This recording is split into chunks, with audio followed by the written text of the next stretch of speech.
Student तो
see others doing better than you. Beat your own records every day, because success is a fight between you and yourself. So with that, congratulations again, and I would like to invite our dear director, Professor Shantanu Chaudhary, Deputy Director, Professor Vadera, Professor Vitali Mukherjee, Professor Ajay, and Professor Pradeep to be here for the lamp lighting. Thank you very much.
moving into a physical spaces in terms of these outreach activities. And today, as the trend is and as the demand is, it will be more in terms of hybrid mode in many cases, and that's the new reality I think all of you should actually get accustomed to. We have global connect. In fact, we have created a Friends of IIT Jodhpur all around, and at the same time, we have academic MOUs with number of universities, number of consortium MOUs, and we have just starting this year a joint PhD program with University of Buffalo. We already have joint programs in MBA with 3 universities in US, and we are also having now partnership for our Mtech program with University of Albany in the area of digital forensics and cybersecurity. So you can get, whoever are interested, you can get a double degree, that Mtech from IIT Jodhpur and an MS in digital forensic and cybersecurity from University of Albany at Sun. So therefore, we are actually a global entity today, with students all around, with relationships of universities across, and also having students across the world in the campus. And setting up of IIT Infra as part of what government says the DPR of setting up second generation IIT, we have been the first IIT to reach the target of meeting the requirements of the DPR in terms of physical infrastructural space and in terms of the capacity of faculty and the students which is required for an institute. But obviously there we cannot stop, and our institute is living through its expansions, through its own academic activities and research activities expanding across the horizon. And hence, we have also initiated the phase 3, and we have just got about a sanction and approval in terms of expenditure of 350 crores for further expansion of physical infrastructure. And the work is on. So the postgraduate programs, what is the philosophy of the postgraduate programs? The key philosophy here is preparing students and manpower for discovery, invention, and innovation. And with this value, we have designed the programs, and that is something which all of you should understand and strive to be part of it. What are the Master of Science programs? What are their key features? Build a strong foundation of knowledge, pursue excellence in academics, and enhance creativity in an intellectually stimulating environment. What does that mean? It means that in all of these MSc programs who are coming from different universities, we have got MSc in science, we have got in sciences, we have got MSc in digital humanities, we have got MSc this year starting in computational social science. They are actually contextualized in a bigger scientific ecosystem where multiple disciplines talk to each other. And that's exactly the uniqueness of an MSc program compared to how it is conducted in a classical university system. And that's exactly what you should really appreciate and exploit as you go through your academic program. Scientific reasoning and development of analytical problem-solving skills for future breakthroughs in new frontiers is what we want our students to pursue. Provide academic rigor and innovation, not extreme specialization, rather flexibility and comprehensive knowledge with micro-specializations. Because MS is also a foundational degree, and you have opportunity to go into number of different areas. So therefore, it's very critical that you have breadth, but also you have depth in some of the areas which are of interest. And what is important is this breadth would actually provide the foundation for future expansion in your vision, in your career, as well as if you are going into the research space in your research agenda. So these are the MSc programs: MSc Physics, MSc in Mathematics, MSc in Chemistry, MSc Mtech dual degree in Data and Computational Sciences, MSc in Physics and Mtech in Materials Engineering, MSc in Digital Humanities, and from this year onwards, MSc in Computational Social Science, which is an unique combination of social science and mathematics and computational sciences, where the whole world is moving in terms of understanding better what we call the social systems. Understanding of social systems has to have data as an integral component. So based on that requirements of industry and society and knowledge, we have initiated this program of MSc in Computational Social Science this year. So let me just congratulate the first batch if they are here around. So therefore, the building advanced knowledge base with relevant industry focus. This is a Master of Technology programs. We are moving from MSc to Mtech program.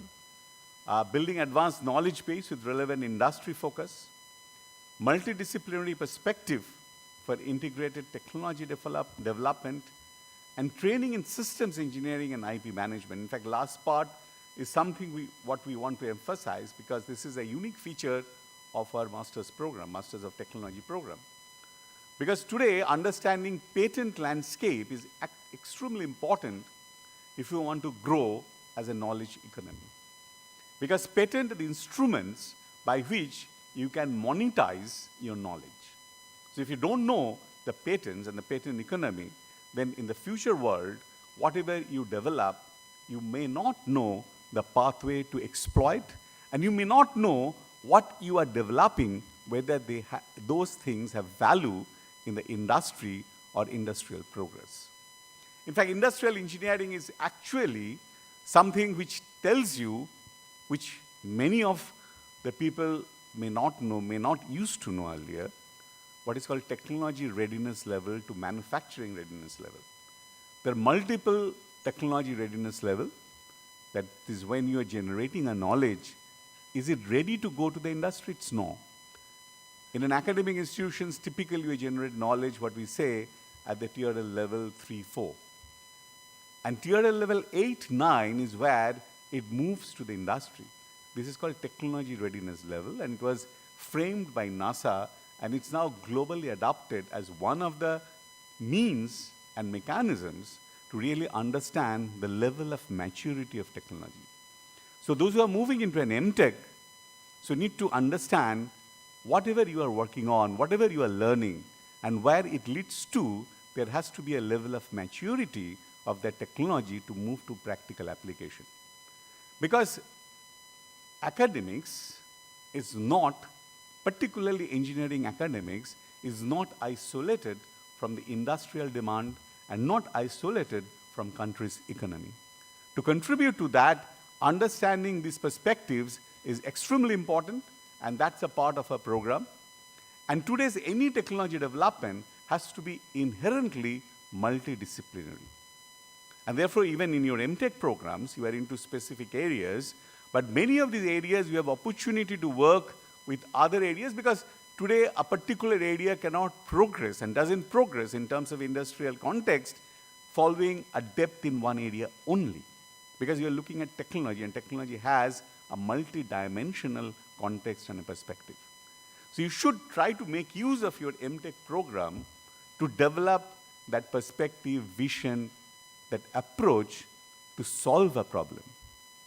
See, any product you see today, if you look at automobile is no longer simply in the space of mechanical engineering.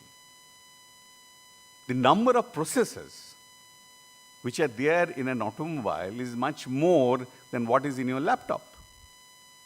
The entire computer technology, how it gets into this automobile for making it an efficient mobility device is completely different. And it's not, therefore, there is mechanical engineering, there is design in terms of these whole manufacturing process, there are electrical engineering and computer science.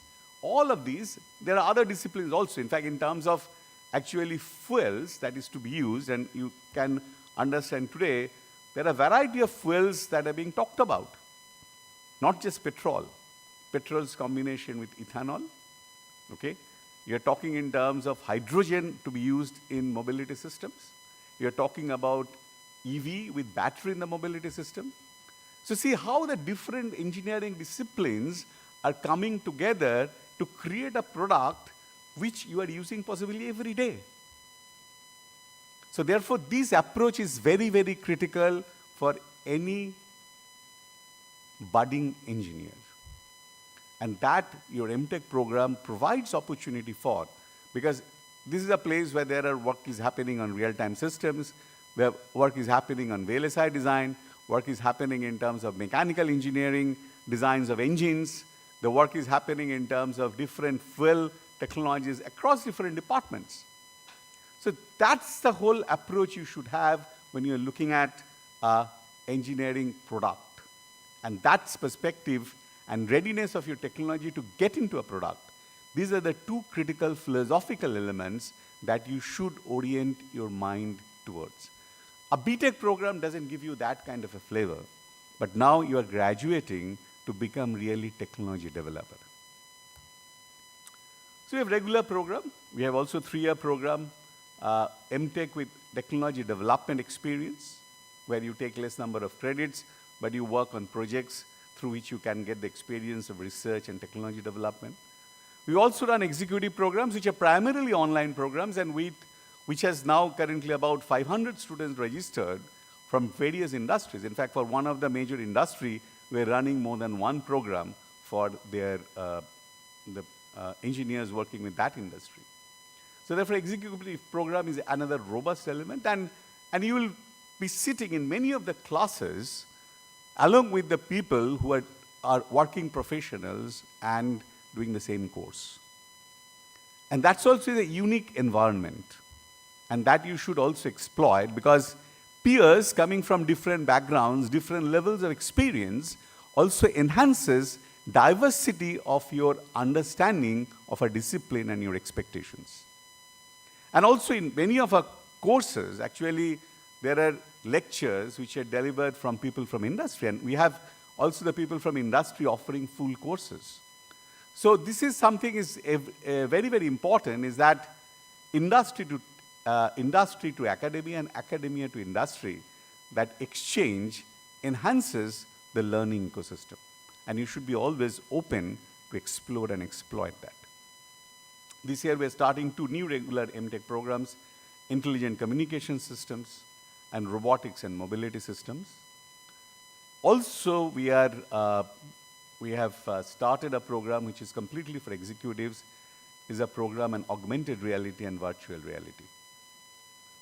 And we shall be soon coming up with a program on intelligent VLSI systems, again for people working in the industry. So what is the expectation of an Mtech program? Self-motivated, guided learning. And what is very, very important is beyond classroom engagement with academics and interactions with the faculty.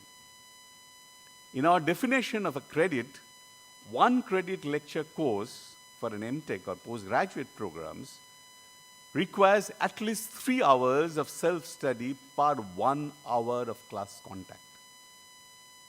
So that's a level of assignments and the projects which you should expect in a course. And you should never complain on that, because you have to invest that much time. The classroom interactions are just guidance, basic hints. But the key motivation is self-learning, and that's why I said the basic philosophy is self-motivated, guided learning. And most of the courses you'll find will have course projects. So therefore, you do things. What are projects? See, when you do a course, what you get the knowledge, you build up analytical capability. When you do a project, you do something, hence your knowledge is used for synthesizing something new. That's a synthesis.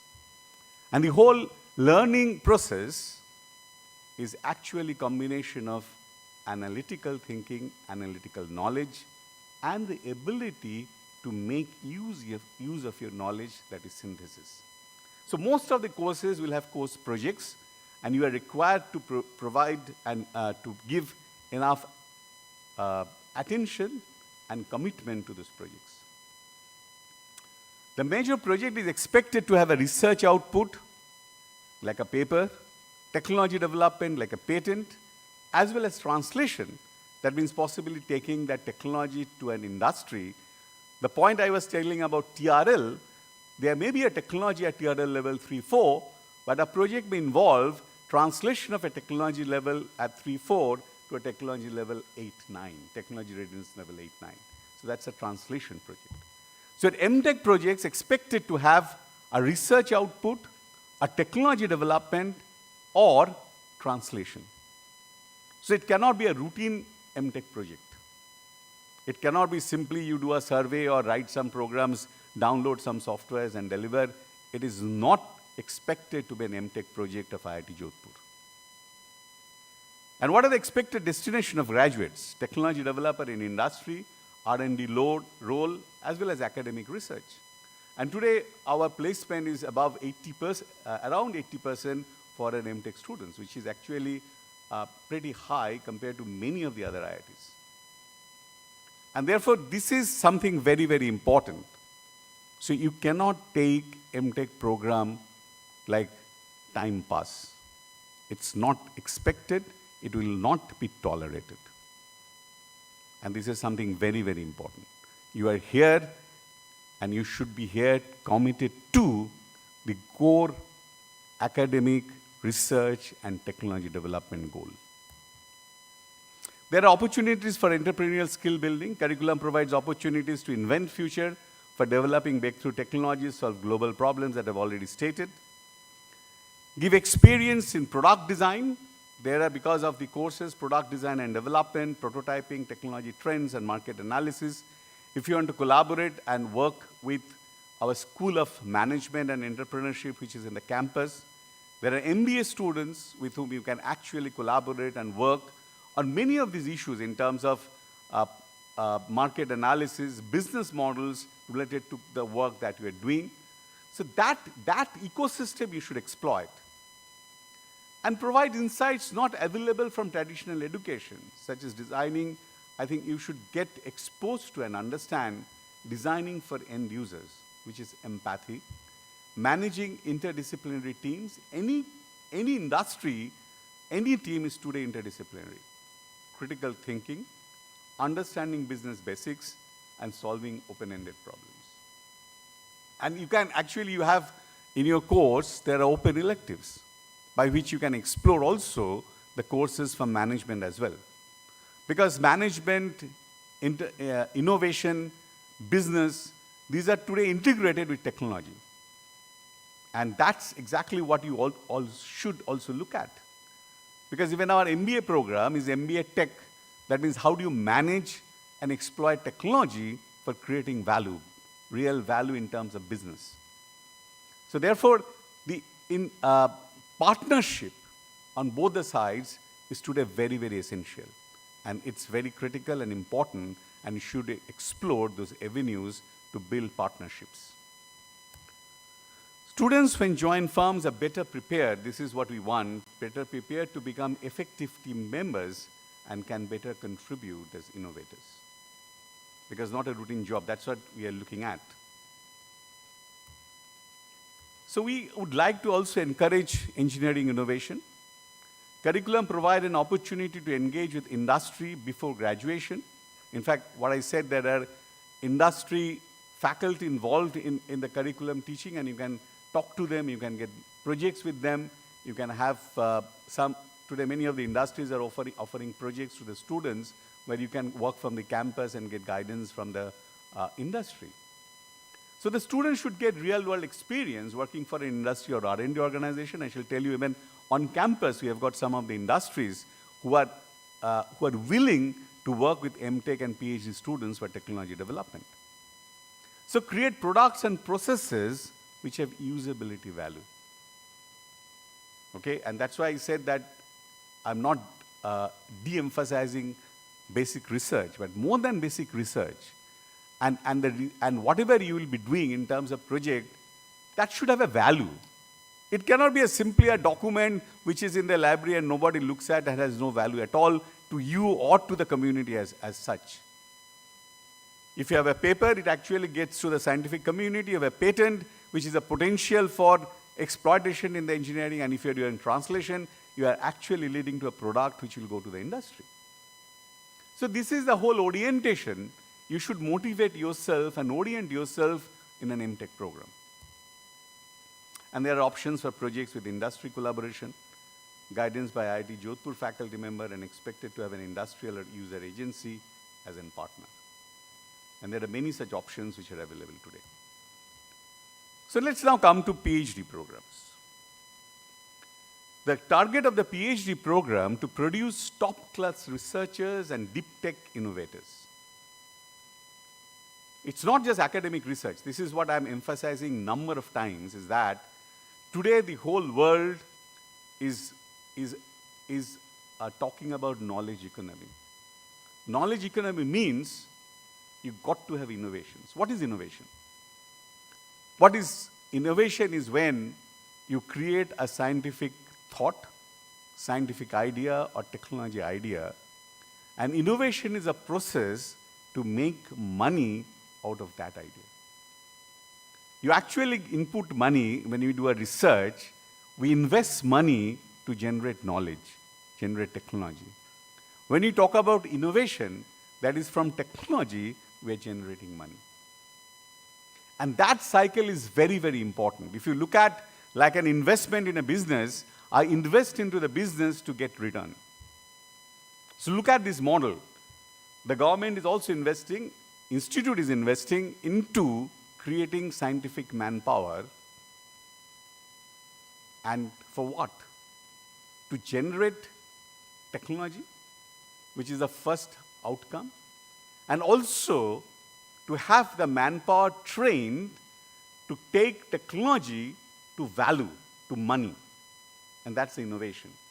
So therefore, a researcher or a PhD student who is working on a research problem, okay, producing new knowledge, should also have an inclination and orientation to move into the innovation space. And why are we calling about deep tech innovation? Because when we talk about deep tech as a driver for the value generation, that is what is a deep tech innovation. Okay? Many of the startups, if you say that standard e-marketing startup, etc., they're actually playing with what is called business model. The technology, there is not really a deep technology which is getting into it. But say, for example, a startup which is working for doing a drug discovery, a startup which is working in the space of medical technologies. I'm just picking up these two from the health science, because health science is emerging as a major area for innovation today for engineering. They require deep technology. They require deep understanding of the subject and creativity on the basis of understanding of the subject. So that is, if you don't have that, then you cannot move into future's educational innovation space. Today, say, if you take examples of the companies like Google, they're based on solid technology. It is not just playing with the innovation problem. If you look at Tesla, all are sound technology based. And new generation companies are actually working on creativity and innovation in a big way. They are inventing and also creating a pathway and a pipeline to convert that invention to actual solid money. And therefore, the whole orientation and the approach has to be producing something significant, producing something useful. We have the PhD programs in core and interdisciplinary areas. And again, exposure to patent landscaping and systems engineering is a part of PhD program also, because again, I've said that when you are doing research, it's not only just academic research, but also what industry is looking at. we would expect our PhD students to look at not only what is the currently available patents, but patents which are being submitted for approvals. Because submitted patents, if you look at the global trend analysis, what it talks about is the trend of submitted patents actually shows and indicates where the industry is focusing on in a particular technology space. So see, patents which are granted, which are actually established technology, and they are being exploited maybe by the industry and others to get to products. But what are new things which are coming up? New things which are coming up in the industrial world are those which gets reflected in the patents filed and may not be yet granted. So the patent landscaping is also a very important component to understand where the technology is moving, not only just the published papers.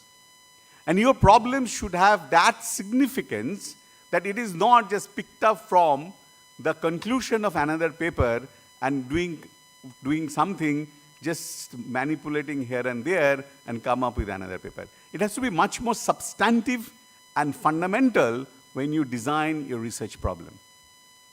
So that's why exposure to patent landscaping is important, and we have also for PhDs entrepreneurial opportunities. What is the structure of the PhD program? Coursework, which are for building up foundations. We have comprehensive exam, 3 papers, demonstrating breadth and depth in the broad domain of research. Then we have state-of-the-art report and seminar, which includes literature review and patent landscaping. And then you submit research proposal. Once all of these you qualify, you actually become a PhD candidate. So these are the steps required for becoming a PhD candidate. These are the candidature requirements. And if you don't satisfy them, and there are chances, I think, very well defined, more than one chance, but if you cannot meet those, then I think you have to retire from the PhD program because you are not really qualified to take your research forward. And therefore, these are some of the things which are very, very critical to put in, because you have to put time for doing research, and research is again not a casual business that you can do hundreds of other things, and as a side business you do PhD at IIT Jodhpur. And you are expected to invest about 12 to 14 hours right from the beginning of your research career. Because when you are doing a coursework, you also should start your survey, your patent landscaping, because you are preparing yourself for the SOTA, as well as you have to prepare yourself on the topics which are not part of a coursework, but part of the comprehensive. Because that builds up the breadth. Until and unless you have the foundational breadth, you cannot progress in the life as a researcher. I have seen many of the researchers who are coming for any of these faculty positions and others. I'm not only talking about IIT Jodhpur, but I'm talking about across India, because being an academician, I've been part of selection committees across IITs in the country, and even other options as well. See, people come with many publications, but they don't know even what is the fundamental in that publication. And that is today's biggest shortcoming of the PhDs which are being produced at many of the institutes. And so the foundational knowledge and the background is very, very important. People may have a publication, a very high-class publication, but you ask them the fundamentals, they cannot answer because they have just done what somebody has told them to do. So you do not want in the PhD that to happen. And you should also not believe in that your supervisor will spoon feed and you will do something. You have to think independently. And to think independently, you have to invest time. And that's very, very important and critical. If you cannot match that qualifying standard, then you are not fit to be a PhD student. And we have research proposal, the final step in candidature, then yearly research progress. And yearly research progress is an open presentation to the institute community. Anyone from any discipline can comment on it, and that can actually enrich your PhD work. And then pre-submission open seminar is what is the structure. And what is the expected outcome and opportunities? You cannot submit your thesis until and unless you have 2 publications in well-respected journal. You are also expected to have some patents, at least provisional filing, because that also means that there is an economic value to the invention that you are doing. Presentation of research work at top-class conference venue, and we shall be providing up to rupees 1 lakh for attending a top-class conference for presentation of a research paper. In abroad, anywhere, you can travel and you'll be providing a support up to rupees 1 lakh for presenting a paper in a conference, but that conference has to be an absolutely top-class conference identified by your department. You have opportunity for support up to 1 year after submission of thesis for pre-incubation to develop possible technology for commercialization. That is what I have talked about is a translation, okay? If you have really developed a technology and you think it has a commercial potential, there are patents filed, you'll be also supported for 1 year to do a pre-incubation so that you can move to incubator and you can get support in the incubator and you become a deep tech innovator. That whole pipeline for a deep tech innovator is enabled in our ecosystem. And research work in collaboration with industry, including startups, which is happening right now in the institute, and there are opportunities. And there are opportunity for collaboration with global research organizations because we permit you to take 6 months to up to 1 year break and do research in any of the organizations globally as part of your PhD work. But that visit has to be part of your research objective. And that also is enabled by today what we have the mobility grant for the faculty with top 100 QS universities globally, and where the faculty can sponsor his or her student for spending time in those labs. And we have I have already talked about joint PhD programs with universities abroad, and there also you can be part of it. So for example, the program that we have signed with Buffalo right now, you will be spending 2 years here and 2 years at Buffalo minimum. And minimum is 1 year, expected 2 years at both the ends. And you get a joint degree from IIT Jodhpur and University of Buffalo. And there are more such opportunities are being created. So therefore, these are different areas, different departments, and there are, on top of that, School of Management and Entrepreneurship, School of AI and Data Science, and Medical Technology. This is a flagship program of IIT Jodhpur, where it's a first program in the country where a degree is awarded jointly between IIT Jodhpur and AIIMS Jodhpur. That is between IIT and AIIMS, they have come together and offered joint academic programs, and that's a flagship program of IIT Jodhpur. And there are interdisciplinary research programs, so to meet modern technological challenges and significant boost in impactful research in the campus, and selected research domains of common thrust and to explore opportunities. And this is an ecosystem for competitive and cutting-edge research. There are a number of interdisciplinary groups, and there are these programs, and even there will be more such programs coming in the future. The management and entrepreneurship I have already talked about, because you need to know that. If MBA students, I do not know whether they are part of it right now, but others also should know about it, because development and delivery of industry-focused special academic programs is part of these schools' agenda, and the students who are part of it can actually form nice partnership or Mtech and PhD students for various entrepreneurship opportunities. So School of AI and Data Science, which has come up recently, so where artificial intelligence and data science in all 3 dimensions, theoretical research, industry-facing application research, and locally relevant research for socioeconomic growth is being looked at. And we have created a Centers of Excellence in that School of AI and Data Science, which is on brain science and applications.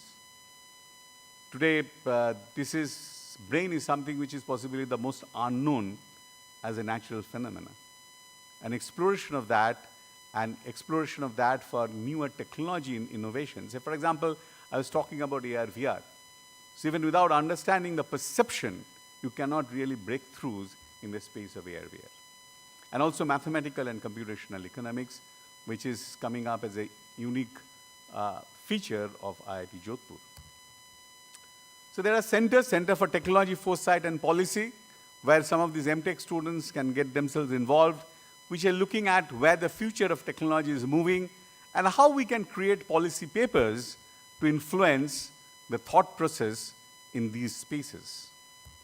We have Center for Emerging Technologies for Sustainable Development, where the whole objective is to create new technology solutions for achieving sustainability.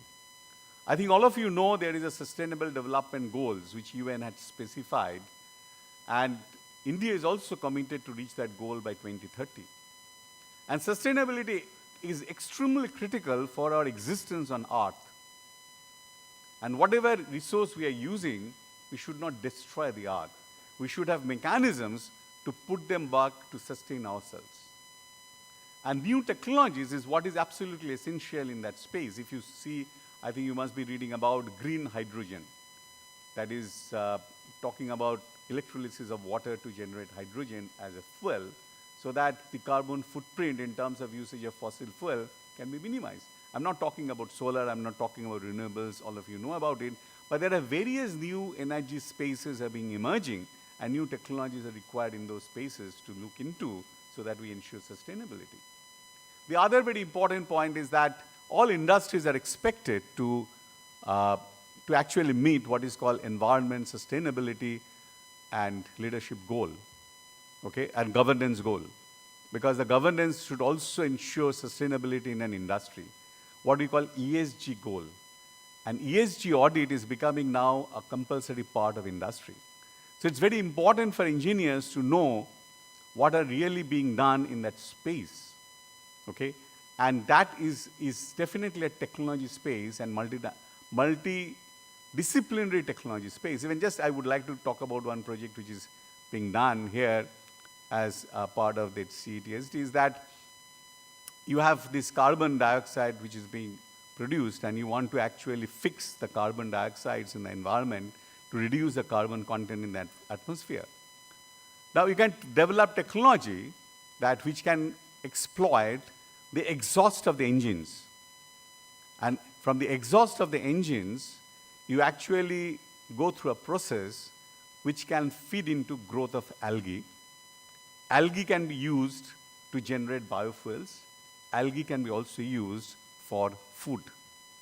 So therefore, carbon fixation to biofuel is an industry-level industrial process which is needed to be developed so that you can enable industries to reduce their carbon footprint. An industry which is involved in, say, steel making, they have a huge carbon footprint that they generate. But if they can fix that technology, their carbon, which is a waste product, can actually become a valuable output, biofuel. So waste to wealth is actually also a philosophy which is actually coming up globally. And in fact, today all of you use electronic systems, and the open problem is how you convert your electronic waste to wealth. And an area which has come up in the area of material science and others is what is called urban mining. That means whatever electronic waste you throw away, how can we mine them to generate minerals which can be used for a variety of purposes. So therefore, the center is looking at that, and you can actually carry out your projects in the center in many of these technology areas which are relevant in the disciplines which you are in. So joint academic program AIIMS Jodhpur and IIT Jodhpur, this is what I have talked about. And we have PhD in medical technology, masters and PhD in medical technology, and masters in medical technology. Those students will also be here. Even some of the students are qualified doctors, okay? And when you interact with them, you'll find how they have discovered their problems.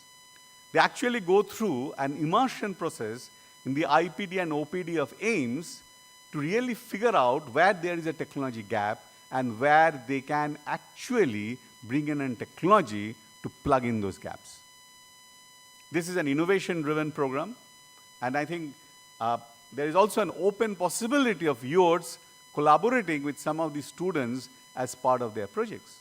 Because they are also targeted to set up startups, and where maybe a student from electrical engineering Mtech can be part of an initiative which is happening in medical technology, and they together can create new technology, new patents, and even new startups. And this exchange and communication is what I'm stressing upon repeatedly. Because campus is a community. And it's not that you should live within yourself. You need to talk, need to meet, need to exchange ideas for students across disciplines. So research and development that I have already explained, that discovery, invention, and innovation is a key aspect of what we do. And you look at this diagram, and this will actually contextualize what you want to do in terms of research. Because I'm focusing lots of time for PhDs, because PhDs are foundational strength for an institute's technology profile to grow.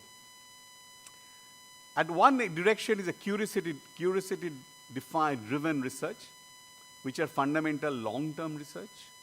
That also is required, needed. We would like you to work on them. We would like our faculty to work on them. And at the same time, in this direction, there's a directed basic research. That means I need to solve specific problems.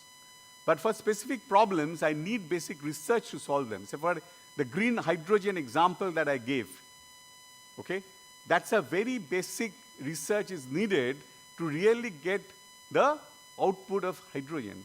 That's a directed basic research, okay?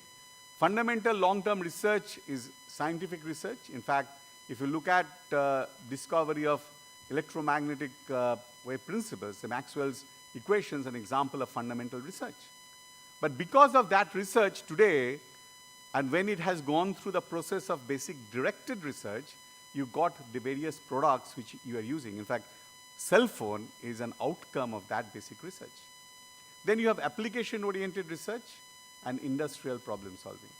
So what we want is, when you are working on your research, because both you as students as well as faculty, I would like to see that they get into these 4 buckets. And there should be a conscious decision in terms of those research areas and their significance with reference to these buckets. Okay? And that actually contextualize the whole space of knowledge generation, the whole space of technology generation. And if you do not have that picture clearly in mind, you cannot position yourself in the overall context of industry as well as research.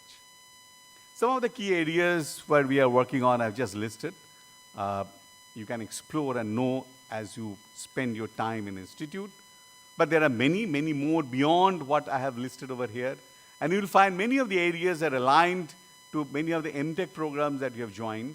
So therefore, these Mtech programs also are the foundational programs for moving into a research. And we have mechanisms by which from Mtech you can get converted to PhD. If you have 8 CGPA and above at the end of first year, you can convert to PhD. For technology development and innovation ecosystem, we have some of the things which you should know about, because I find that many students don't know when I interact with them. But they are key assets of this institute. iHub Drishti. This is an innovation hub on computer vision, AR and VR, and this is funded by Ministry of Science and Technology and funding of the order of more than 100 crores to support technology development and startup ecosystems in the area of computer vision, augmented reality, and virtual reality. So you are open to participate in them, participate in activities. There are also fellowships available which can augment even your PhD fellowships. There is Jodhpur City Knowledge and Innovation Foundation. This is actually a foundation which integrates the whole Jodhpur academic ecosystem into one unit for working on number of problems. I've given some example. In fact, medical technology, the program that we have started and the ecosystem that we are developing is part of Jodhpur City Knowledge and Innovation Ecosystem, and it's a program initiated by Principal Scientific Advisors Office of the Government of India. We are looking at water and environment. We're looking at digital craft, because craft is a part of local people's livelihood, and how there can be a technology intervention in improving the quality of livelihood of common man. That's an example of that. Then there is a project on third design, which is actually understanding the desert ecosystem, discovering engineering design principles from thought ecosystem, and how to use it. Since the institute is located at the edge of the great Indian desert, and the desert of India, that is Thar, is hardly understood, and there has not been much research done into that space. There's also a responsibility of IIT Jodhpur to look at this ecosystem, because deserts are also a very important component in the global ecosystem and for the global climate stability. And to understand the flora, fauna, and ecosystem of desert is something very, very important and critical. We have taken up a program, and again, it's a multidisciplinary, multi-institutional program. We are building up an innovation hub on AI of things. At least currently already there are, we have set up some of these facilities to do sensor development, sensor designs, and integration into systems. And next part is Drdo Academia Industry Center of Excellence. So we shall be working on 3 broad areas. One is smart mobility, desert warfare, and information and wargaming. Now, these are the 3 verticals where DRDO is interested to develop technologies for national defense. And we are one of these research centers, centers of excellence. They are investing and building up that capacity, where you will have also opportunity to do projects, opportunity to even get employed in them in future, and working on startups being supported through this mechanism. There are 2 sponsored research centers which has come up recently. The Center for Cyber Physical Security and IIT Center. IIT is basically looking into technology innovations and technology interventions in the space of classical Indian medicine. And that way, it's a very unique center and provides you a very unique opportunity to make use of classical Indian knowledge in the context of modern technology. Incubation Industries, there is pre-incubation, which is the innovation center, which will come up soon, which is coming up, which is functioning, but physical space will be created soon. TISC is the incubator, which is recognized and supported by METI, MSME. And it's also a BioNest, supported by DBT for medical technologies. So all the facilities are there to do a startup in that space. And we have a technology park which provides on-campus industry centers. And I've listed some of these industries: Johari Digital, Critical, VISAC, and Rajasthan Solar Association. They are on campus. And you can actually do projects in those centers. You can do research in those centers, which would be more industry-oriented and the problems coming from the industry. So engagement of industry I've already talked about. There you will be part of sponsored research projects, consultancies, as well as academic programs for professional capability enhancement. Specialized labs and centers of excellence are there. And there are lots of support through CSR funding. And the incubator is being supported by mentoring and guidance by professionals and the startups.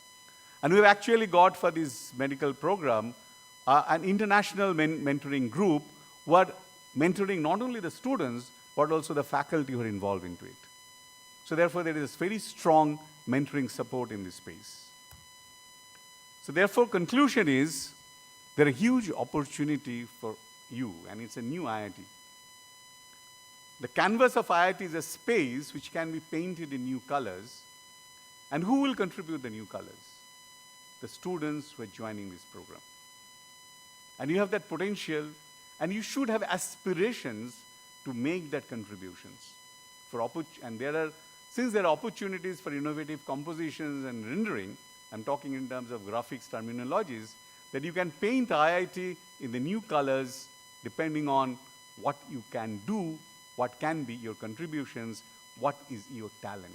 Please focus on that rather than various other mundane issues. Because that's how the whole country can progress. And your education is actually subsidized hugely by taxpayers' money. So you and us, all of us, have commitment to the nation. And we should work in our own profession to excel so that we can meet the commitment to the nation. Stakeholder ecosystem and deep connect ecosystem is a key input that I've provided, which is there today, and is the destination for you to flourish for you to contribute. Again, welcome to IIT Jodhpur. Thank you.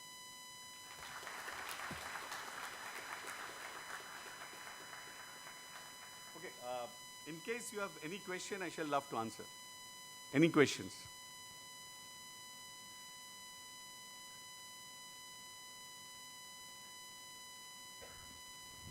Hello.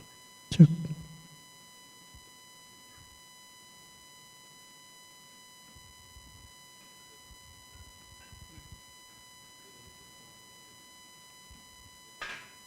But if not, then we can, at some other time, we can have an open hall and we can, open house and we can discuss.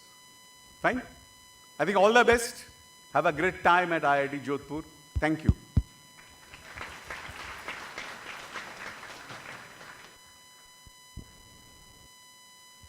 Thank you, sir, for your encouraging words. I'm sure the students would be highly inspired by your profound description.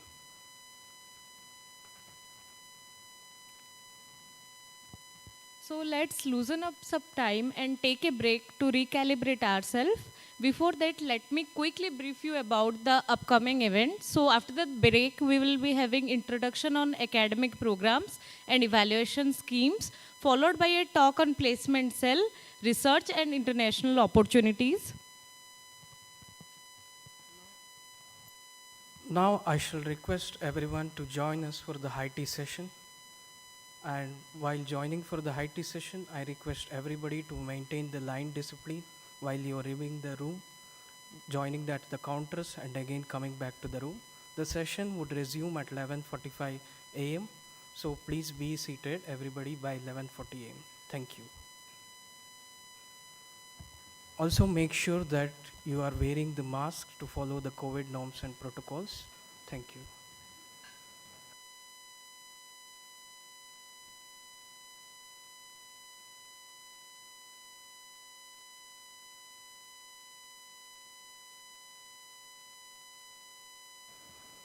So there is some token system provided for you based on ABCD. So please maintain that order in order to avoid crowd and any kind of hassle.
Request people at the back to come and occupy the front seats.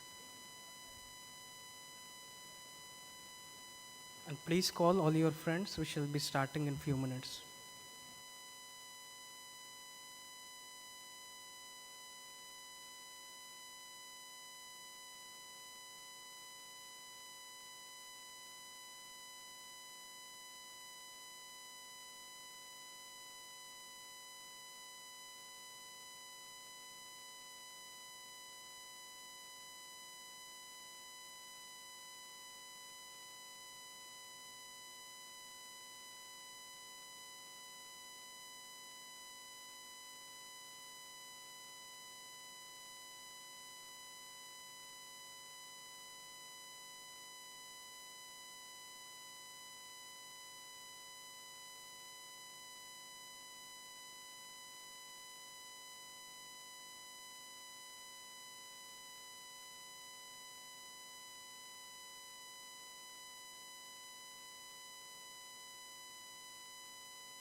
We are just starting.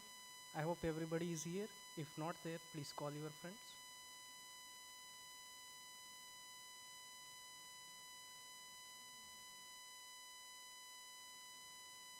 I request the session would be very interesting, so everybody attend this without fail.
Event, I request you to all to kindly turn off your mobile into silent mode and maintain decorum throughout the session.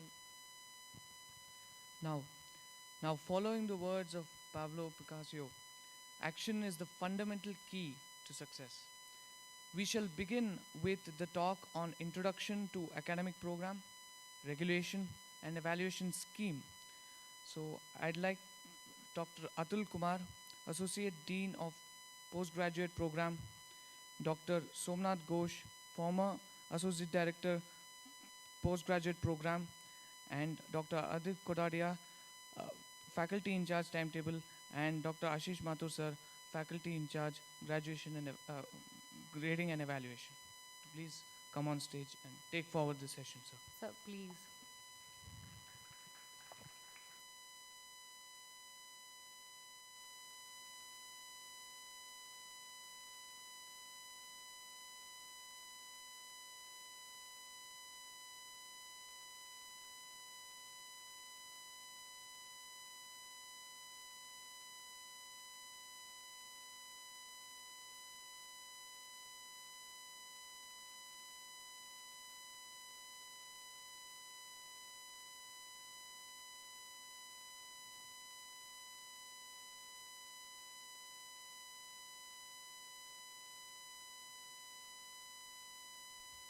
Check, check.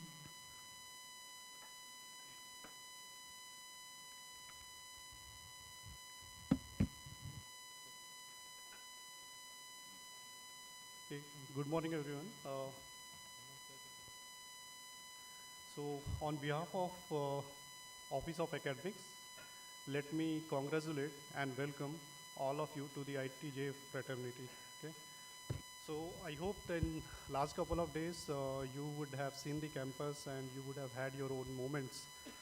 And with that, I'll actually introduce my colleagues who are actually taking care of the PG activities, PG as well as UG activities in certain cases in the institute. So starting from left, we have Dr. Somnath Ghosh, who was shouldering the responsibility of Associate Dean PG programs till March 2022, and he is the one who is probably responsible for all these programs, most of these programs to come into the picture. Now also he is working as faculty in charge curriculum development for PG programs. Then we have Dr. Ashish Mathur. Ashish is taking care of grades and registration in the institute. So that includes both UG and PG. So anything and everything that goes through registration and grades, that is taken care by Ashish. And then we have Dr. Hardik Kothadia. So Hardik takes care of the issues, the maintenance, preparation and implementation of timetable in the institute across the disciplines. So, and I am Atul. So I'm Dr. Atul Kumar, and currently I am looking after the PG activities, PG programs in the institute. So today we are going to give you a glimpse of the PG programs, credit structure, and probably evaluation processes, and some milestones, some important points on in the regulation. I'll also advise every single student present here to go on the website, download the regulation, and read the regulation corresponding to your program. It is very important for you to know what is to be done and what is not. And that right is given to you only when you read the regulations. So it is very important for you to read regulations. Okay? And with that, probably I'll call Dr. Somnath Ghosh to start the session by introducing you to different programs in the institute.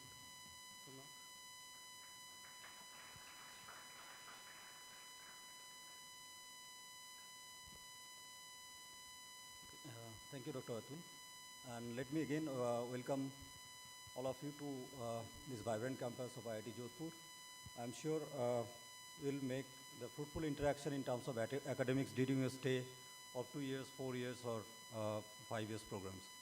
So let me take you through the different PG programs we are offering, and most of you are now enrolled in one of these programs. And we'll start with our, we have different programs of different duration.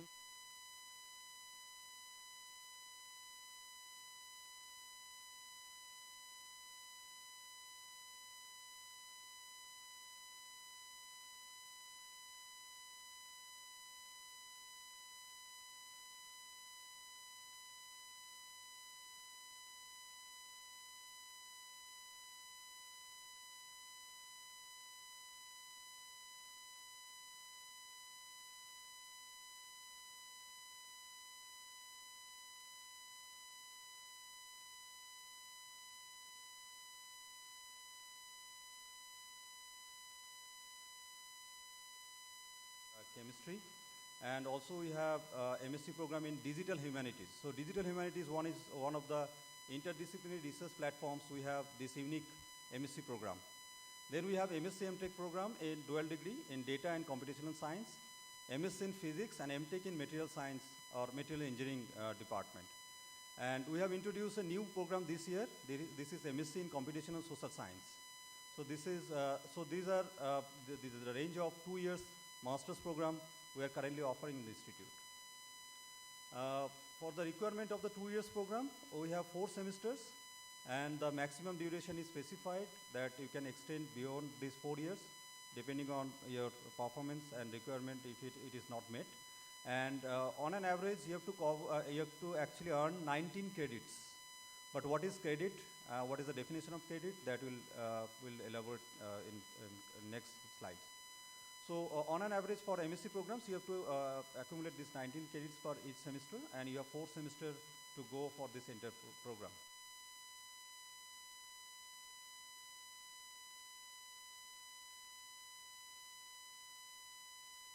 You have different category of courses to earn these credits.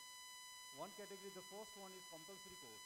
These are the courses that you have to credit, and you have to pass the course with the minimum required CGPA. You cannot actually get rid of any of these listed courses which are under compulsory category. Then you have program elective. Program elective means these are elective courses from your own department or from your own discipline.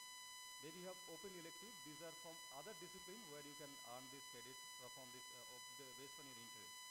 Then you have project work, and there are very specific and well-designed non-graded course. These are not credit course in terms of this graded credit, but these are compulsory in your program if you are doing Mtech and PhD. For Master of Technology program, these are again 2 years duration program, and we have a range of master's program, around 12 programs we had till last year, and this year we have introduced a few more programs. So as you can see, many of you have registered for all these master's programs of 2 years duration. This year we have started this new Mtech programs like robotics and mobility system, and the same programs are being offered for working professionals. Then we have intelligent communication system, intelligent VLSS system, and those are also being offered for part-time and sponsored candidates. Then we have an unique program for Mtech is this AR/VR for working professional as well as for part-time and project students. And this is being offered by School of AI and DE. For Mtech students, the minimum credit you have to earn in the 4th semester, minimum of 4th semester, that is 56 credit. Okay, so you can earn more than 56, but minimum is the 56, and depending on the program, it may vary from 56 to plus minus 2 or 4 credits. So now what is 1 credit? For Mtech, the definition is different for MSc, BTech, and for Mtech. So for Mtech students, 1 credit to earn, you have to spend 1 hour in the classroom per week, and 3 hours outside the classroom. So that means if you take a lecture in the classroom, you should actually you should be involved another 3 hours for the same. And you can then total is 3 plus 1 hour, 4 hour, and you divide it by a factor of 4, and that gives you 1 credit. For master student, it is 1 plus 2, total 3 hours, divided by 3 is 1 credit. Similarly, the credits are different for tutorial and laboratory as well as project sessions. So definition of credit is different for different category of these courses. Then we have this is the detailed program. This is the format for this Mtech program for 4th semester. We have 4 courses as I mentioned, and then you have elective and program elective as well as project credits of 15 credits or 16 credits for MSc and Mtech students. Then we have unique program called Mtech PhD program. We are having currently 15 such programs. Essentially, if you enter after your bachelor, you can directly earn PhD. In the process, you can also earn Mtech, but there is no exit with Mtech degree. You have to earn Mtech and PhD both. And for these programs, you will get your fellowship just like your PhD fellowship. So this is essentially you are a PhD student, but you are earning Mtech as well as PhD in these dual programs. So if you have any queries, anything to ask regarding this master's program, MSc and Mtech, you can ask me. Then I move to Doctor of Philosophy programs.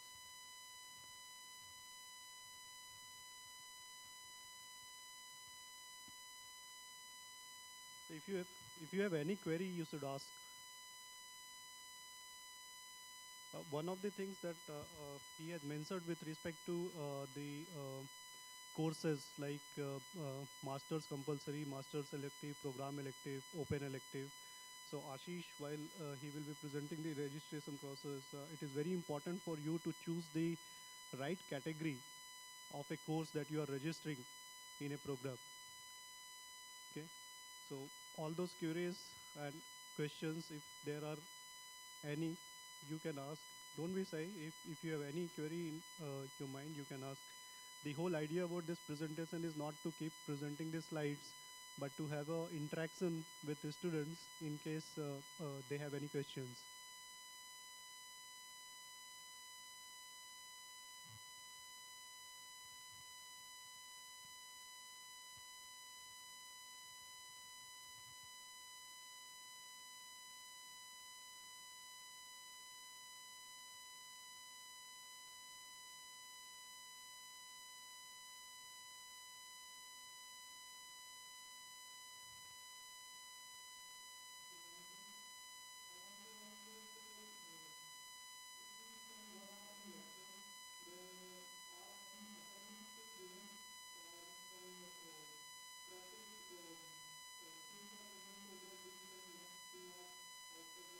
Yeah, yeah. Those are the components would be part of your evaluation, which is continuous.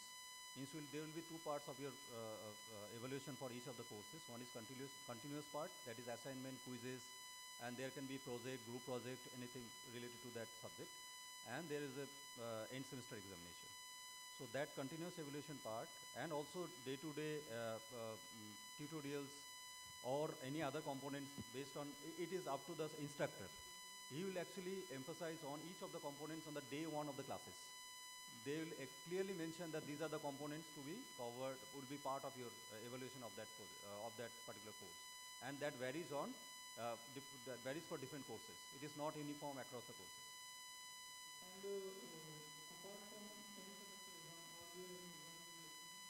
Yes, so typically we have mid-semester exam, but for last 2 years we had only one end semester and continuous evaluation of 60% and 40% end semester.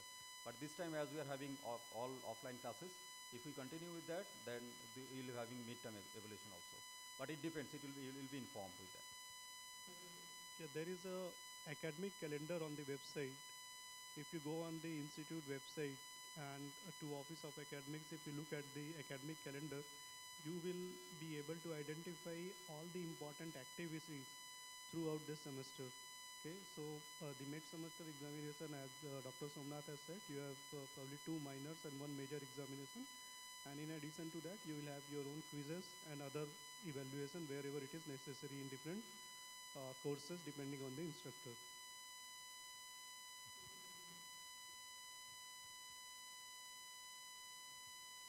Hello. Sir, I have a two-part question actually. My question is about open electives. Can anyone choose any elective? For example, a MSc student can choose any elective from any other discipline. Yes. And second is, are these open electives graded? Yeah. Open electives are graded components and part of your credit requirement. And you can under a certain category of courses, you can choose from any other departments. Okay, yes. Just adding to that, for open electives, you can take any approved course from the institute in the open elective category, subject to the minimum credit requirements. So there are different levels of the courses. So like you as a master's student cannot take a 100 level or 200 level or 300 level or 400 level course. It would be greater than or equal to 600 level only. That would be available for you.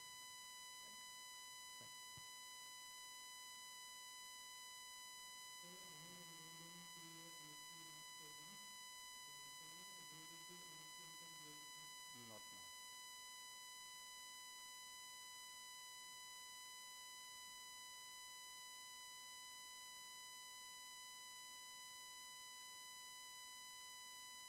Okay.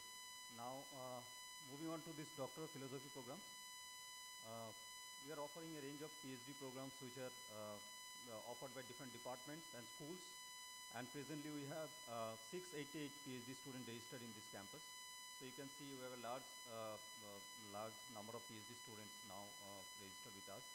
And this semester also, there are several students who have joined each of these programs. And these are standard PhD programs offered by the department, as I mentioned. And similarly, we have an interdisciplinary platform where different faculties of different units and departments, based on their interest of research-driven topic, they have actually come up with the concept of offering different unique range of programs like PhD or masters or executive programs which are now being offered. So And there are very interesting part of this effort or this IDRP division is not only the research, rather we are coming up with emerging the programs on emerging topics and emerging areas for this under this IDRP division. And currently we are offering 6 PhD programs under this interdisciplinary research platform. And you can see these are all unique programs like digital humanities, smart healthcare, space science and technology, IoT and applications, robotics, mobility system, and quantum information and computation. Then we have our School of Management and Entrepreneurship, where we offer MBA program, dual degree programs, also some executive programs are being offered now by the department. And the standard intake for the school is 80. And then we have School of AI and DE, Artificial Intelligence and Data Science.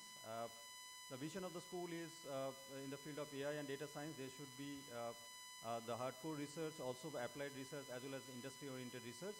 Other than direct social impact-driven research is part of the school. And the school is offering BTech, the PhD executive programs, as well as they are also having a scheme for postdoctoral researchers. So as I mentioned, this education, the theme of this school is education and manpower, research, technology development, and social impact driven research. And there are Center of Excellences under the school. One is Brain Science and Application, another one is Mathematics and Computational Economics, Center of Excellence in Intelligent Infrastructure, Center of Excellence in AI-based precision healthcare. These are the Center of Excellences under the school. We are also offering these IITs in collaboration with foreign universities as well as other universities in India, offering joint programs. And like School of SME is offering dual degree program with different universities abroad. Also, we are offering with other IITs unique program this year, where AR/VR Mtech. Also, there are executive programs being planned, and diploma programs are in a process to offer for this joint effort with other institutes in India and abroad. And then we have a unique program being offered with AIMS Jodhpur and IIT Jodhpur. This is in the domain of medical technologies. There are three different programs. One is master's program in medical technologies, one is master's PhD program in medical technologies, and PhD program in medical technologies. So there are 30 students is the intake for these 3 programs, and 50% from medical background and 50% from engineering background. So there is a combination of, there is a pool of engineers and doctors coming together and solving medical technology related problems for future development of this in the domain. And then currently the institute is offering several certificate programs and also a postgraduate diploma program. And there are certain requirements for these programs. These programs are either synchronized in online mode or combination of online and offline or direct contact mode. And there is an immersion component for each of these programs, necessary part of this diploma and certificates. So with this, I close that first part of this interaction session, that about the programs and degrees and certificates are being offered by the institute. So if you have any other any queries or anything, feel free and you can ask your questions.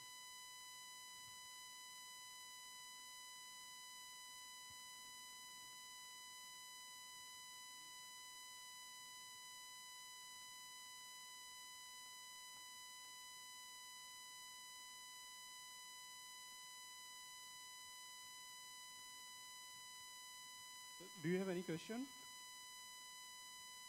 If you could not ask, then there is something coming to your mind.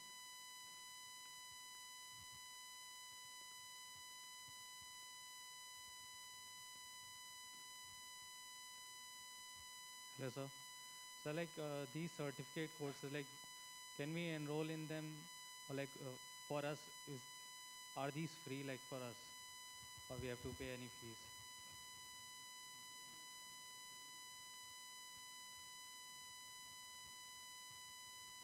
But you are a full-time regular student now in one of the programs.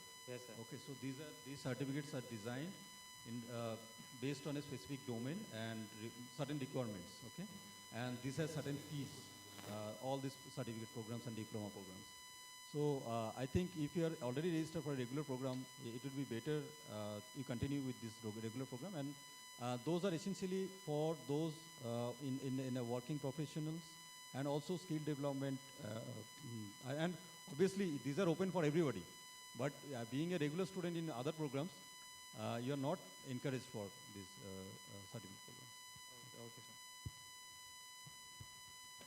Hello, sir. Sir, I want to ask same thing, that can we parallelly do the both courses like PG course and diploma course? I have just shown you that definition of credit and requirement of credits. Yes, Those structures are actually calculated and optimized based on your involvement, maximum involvement per day. So if you are part of any regular course, regular program, you don't have scope for registering in any other regular program, or not in IIT Jodhpur and anywhere else. You are a regular student. But sir, like any diploma course is required for enhancing skills that required in PG course. So can we do it parallelly? No, that diploma is postgraduate diploma. That is after your postgraduate or means. So you are already part of any a regular degree program, not a diploma program, right? So your degree program has certain requirement. As a regular student of a degree program, you cannot enroll in the same institute and the same other program which is diploma or certificate. Thank you, sir. So the main basic definition of the program is ultimately the group of courses. Okay, and all this program, whether it's a certificate program or any postgraduate program or diploma program, okay, so they have a certain group of courses. So that courses you by default take as a part of your open elective or program elective. Okay, so why you just need like a name only, okay, and you pay fees. So you anyway regular part of any one program. So you take the open elective other subjects. So I don't think even you need any requirement. Okay, so main you spend a time, okay, you realize that part.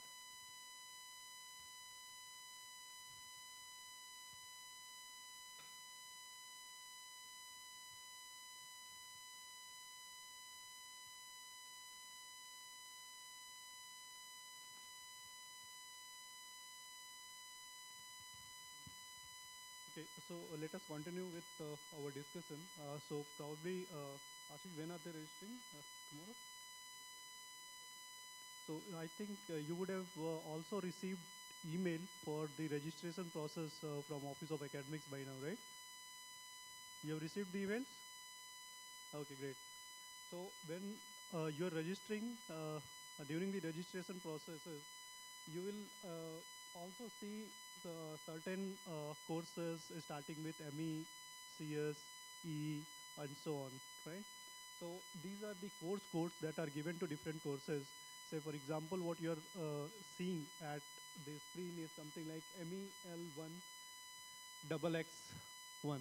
So ME here stands for the department, L stands for the lecture course. One is the level of course. Say, for example, if the BTech first year course, it's 1. For MSc, it could be 6. For PhD, it could be 7 or 8, and so on.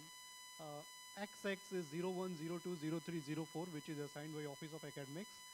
And the last number that you are looking on the screen, that is, if that is 0, it's a regular course. Say, for example, if it is MEL1XX0, that's a regular course in Department of Mechanical Engineering.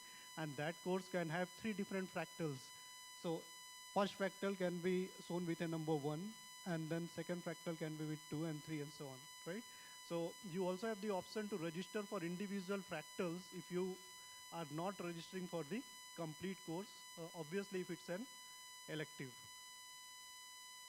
So one typical example is given here in terms of engineering mechanics course. So engineering mechanics course goes by MEL1, say XX0 or 010, and it can have different fractals. Say, for example, if there is a course like robotics, robotics is MEL7XX0, and if it has 3 fractals, fractal 1 has robot modeling, fractal 2 has motion planning and programming, and fractal 3 has robot control. So the course code goes by MEL7XX1, 2, and 3.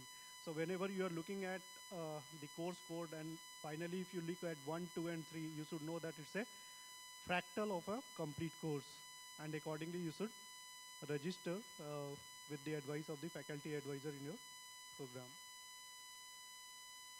So these are the different codes for different departments, depending on which department you are enrolled in, or if you are going to take the open elective from different departments. So looking at the courses, you can take your open elective from different departments. This tells you about the level of the course. Say for example, if it is MEL, then that's a lecture course. If it is MEP, then that involves a practical. If it starts with D, then that's a project-based course, and so on. So all this definition and all, you will be able to look into the regulations. So if you go on the website and download the regulation, all this information are available to you. So this is what Ashish was talking about when you were asking about open electives. So this is the credit, basically the level of courses and the associated credit requirements for the students. So say for example, 100, 200, 300 and 400 level courses can only be taken by Mtech students. And 600 level courses can be taken by MSc and Mtech students. And similarly, 700 level courses can also be taken by MSc and Mtech and PhD students. And 8 level courses can be taken by PhD students. Now 600 level courses are not available for PhD students. Please make a note of that. And you are not allowed to register for a 600 level course, all the PhD students. Now, once you register in a course and go through the course, you have an evaluation process. As Somnath has just explained, that there will be mid-semester examinations, and then there would also be end semester or major examination. And along with that, there could be term projects, papers, quizzes, assignments, and combining everything together, you get a letter grade finally based on your performance in the course. And these are the different letter grades that are given to you. That is A star, A minus, B minus, C minus, D, and so on. So you can see the grade point for A star and A is same, that is 10. The only difference is when a student gets a A star, that is student has to be exceptional in the class. So A star is a very rare grade that is being awarded to a student, only if you are very, very exceptional. Otherwise, you get a A grade or A minus and so on. So there are other important grades which are I, S, X, U, and W. So I stands for incomplete grade, where incomplete grade is awarded to a student if you miss your major examination for valid reasons, say for some medical reasons or any other bona fide reasons with prior approval, you can apply for an I grade, and that I grade can be converted to a regular grade by examination well within the first week of the next semester. So this is the minimum performance requirement which is expected from a student enrolled in different programs. So for a PhD, if you want to continue in your program, your SGPA, which is semester grade point average, should be minimum 6.5, and for first semester it should be greater than or equals to 6. Similar requirement is for continuation of assistantship as well. So you have to watch these small minimum requirements as a student in a course where you are enrolled in. In order to graduate, the CGPA requirement in minimum number of courses that you are registering at the institute as a PhD student should be 7.5 and above. And similarly, there are other criteria for Mtech PhD and Mtech students. Again, I'm telling you to go through the regulation because all these informations are available in the regulation in the website. Okay. Office of Academics is also working on revising the regulation, and a copy of it will be given to you very soon. But till then, you can use the regulation which is available on the website. And there are circulars also. If there is any amendment to the regulation, then there are circulars which are also available on the website. You can go through those circulars as well. So, as Professor Chaudhary was talking about, that there are compulsory non-graded courses for Mtech and PhD students. These are the 4 compulsory core courses that all Mtech and PhD students have to enroll, which are technical communication, ethics and professional life. These two courses are offered by Humanities and Social Science Department, which is now considered as a school for liberal arts. And then you have systems engineering and project management and innovation and IP management, which is offered by SME. So these are the 4 courses which you have to register. First year Mtech and PhD student, you have to register this semester for technical communication, which is offered as the non-graded course. Financial assistance is as per the requirements of MOE. So all MSc Mtech students who have CGPA greater than equals to 8 and who are gate qualified, they get the assistantship. Mtech students, if they are gate qualified, they get the assistantship. Similarly, for executive Mtech, there is no scholarship, and for Mtech, PhD and PhD, the scholarship is as per MOE norms.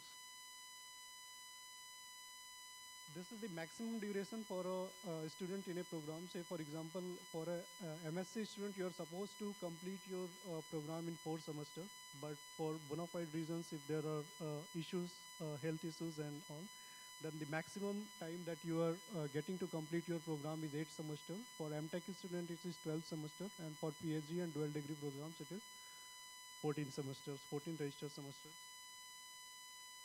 So these are some important information that we wanted to share with you. Attendance in a course is compulsory. So since we are coming back to the physical mode of classes, so 100% attendance is required. You are supposed to attend each and every lecture that is happening in the institute where you are registered basically. In case your attendance falls below 75%, then you will be allowed to give the examination. But the minimum grade in that case that you have to secure is C or above. If your grade falls below C and your attendance is less than 75%, then you will be given a F grade. So you have to be very careful about your attendance. Institute, as Professor Chaudhary, I think he has already mentioned that Institute also gives a financial support to PhD students of rupees 1 lakh to attend one international conference of repute that would be decided by your department and the supervisor, of course. So there are provisions for you to change the mode of your registration. Say, for example, you can change your registration from Mtech program to Mtech PhD dual degree program if your CGPA is 8 or more than above by the end of 2nd semester, or even if you are in the 4th semester. From part-time Mtech program to part-time PhD conversion is also a possibility if your CGPA is greater than equals to 8 and if you have completed 24 credits in your program. You can also convert from full-time PhD to part-time or external PhD, subject to a successful completion of candidacy requirement, where candidacy requirement also Professor Chaudhary explained you in detail. And you have to produce no objection certificate from your employer if you want to change full-time to part-time PhD program. In certain cases, you can also apply for a semester withdrawal. Semester withdrawal can be applied for medical reasons or any other bona fide reasons with prior approval. So DRC can allow you to drop a semester and indicate to Office of Academics for further processing. You also have a provision to take academic leave from 6 months to 1 year, depending on the nature of the work. So the work could be of different nature as is listed here and also explained by Professor Chaudhary probably when he was talking in a presentation. So there are certain rules and regulations for conduct and evaluation of Mtech and MSc project that will be taken care by the department. What is important for you at this point as MSc, Mtech or PhD student is to go back to your department, interact with the faculty members as far as possible so that you know who you want to work with and you, the faculty member and you should come to a mutual consensus that you want to work on a certain problem in a certain area. So what is very important for you as a student is to probably go and start interacting with faculty members in the department and beyond the boundaries of your department as well. So there are these 4 requirements which I think already explained by Professor Chaudhary, that there are 4 milestones. One is coursework. You have to complete the minimum coursework requirement in the institute. As a PhD student, you have a comprehensive examination, you have a state-of-the-art seminar, and then finally you have to successfully defend a research proposal of worth 16 credits. You'll get more information about it when you interact with the faculty advisors in your department and during the orientation, your departmental orientation. In case you have any questions, you can ask us as well. So Ashish will start the last part of presentation, but before that, in case you have any question, you are welcome to ask. Any query, anything? Yep, please.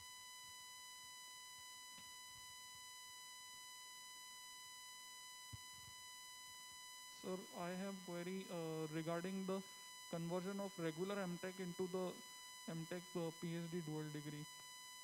If for some reason I don't get above 8 CGPA after second semester and I get after fourth semester, then is it possible to convert? Is clearly mentioned now after second semester, if your CGPA is more than 8, then there is a possibility of conversion. Sir, in the slide it was fourth semester also. Fourth semester?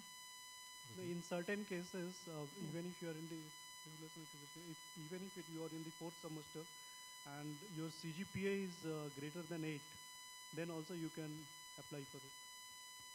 Okay, sir. Then Mtech degree will be given or it will be converted? No, for Mtech PhD degree, after completion of the entire Mtech PhD duration, you will get both the degrees, not exit with Mtech. Okay, sir. Thank you, sir.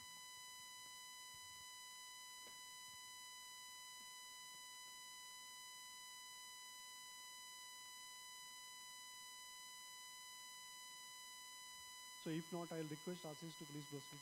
Sir. Sir, please wait. So when it comes to program electives for Mtech Php first year, so we are eligible to take courses of 700, right? Of code 700. For Mtech PhD dual degree, so your program Mtech is... PhD first year, sorry to interrupt.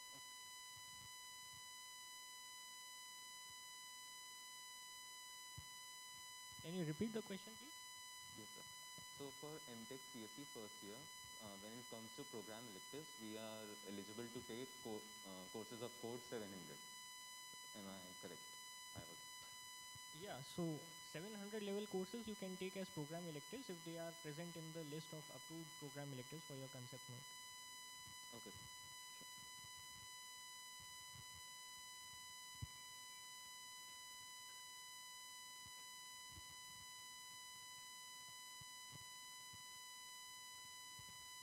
Hello, sir.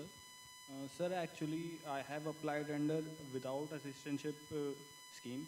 So I would like to ask you that if I have actually qualified GATE, so will I be eligible for financial assistantship in Mtech? So the financial assistance is apart from GATE score, okay, it's your mode of admission. So we have a 4 type of admission: full-time regular with fellowship, full-time regular without fellowship, self-sponsored, and part-time online. So if you are enter full-time regular with fellowship, so that is a limited seat and the stipend is coming from MOE, Ministry of Education. So only those students as of now is eligible for stipend. Okay. And now if you see the advertisement, there is a rule that if any seats are vacant, okay, with full-time regular with fellowship, so those seats will given it to the without fellowship students. So please remember, there is only 2 category who are eligible for fellowship. One is a full-time regular with fellowship, and second full-time regular without fellowship. But those students will, if seats are available, the without fellowship students converted into with fellowship, and then their stipend will continue.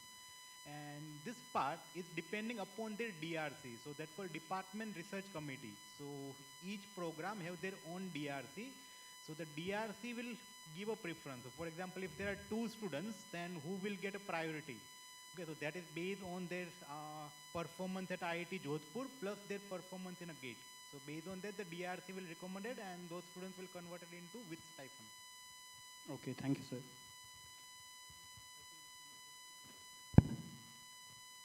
Okay, so good afternoon, everyone. So I will be talking about the certain aspects related to registration process here at IIT Jodhpur. So our entire academic year is actually divided into 3 semesters and 1 summer term, 2 semesters and 1 summer term. So this would be your July semester, would be your semester 1, and it starts from the 4th week of July till the last week of November. In semester 2, that would typically start from the last week of December, where you will be having your registrations, and it will continue up to the last week of April. And then we have the summer term starting from the mid of May till the mid of July. Now, all the important activities in a particular academic year, they are all mentioned in the academic calendar, right? So this academic calendar is available on the institute website. So you can go through that for all the important activities, starting from your orientation, registration, the beginning of the classes, right? And the last date of add drops, late registration, so on and so forth, last date of withdrawals, your minor exams, major exams, all these information are mentioned in your academic calendar, right? Then the registration process, right? So as of now, you might have received an email from the Office of Academics for completing your institute registration. So institute registration is done on the OARS platform, right? Where you are supposed to provide your personal details, and all the document upload process needs to be completed in this particular registration, right? Once you complete your OARS registration, then you are allowed to do your course registration. And for course registration, your official IIT Jodhpur email IDs need to be generated. These are called your LDAP IDs. So these LDAP credentials would have been emailed to you by the Office of Academics, right? Once you have those LDAP credentials, you can log into the ERP portal and complete your course registration, right? So it's a 2-step process, right? Now, since you are Mtech PhD and PhD students, so all these categories of students need to compulsorily register for the non-graded courses, right? So throughout your duration of your program, you need to complete 4 non-graded courses, right? So one non-graded course is being offered in this semester, which is the technical communication, right? So please register for that and choose the appropriate course category. For non-graded courses, it is NG category for you guys. Okay, so you can also add and drop courses subject to your approval from your faculty advisors till the last date of add drop, which is mentioned in the academic calendar. So that date is 4th of August, right? And you must complete your registration as per the dates specified in the academic calendar, beyond which you may be deregistered. Now, this is also some summary of important definitions related to regulation. So, course withdrawal. Now, let's say you have registered for a particular course, and maybe you find at a later stage that you do not have the adequate background and you may not cope up with that particular course.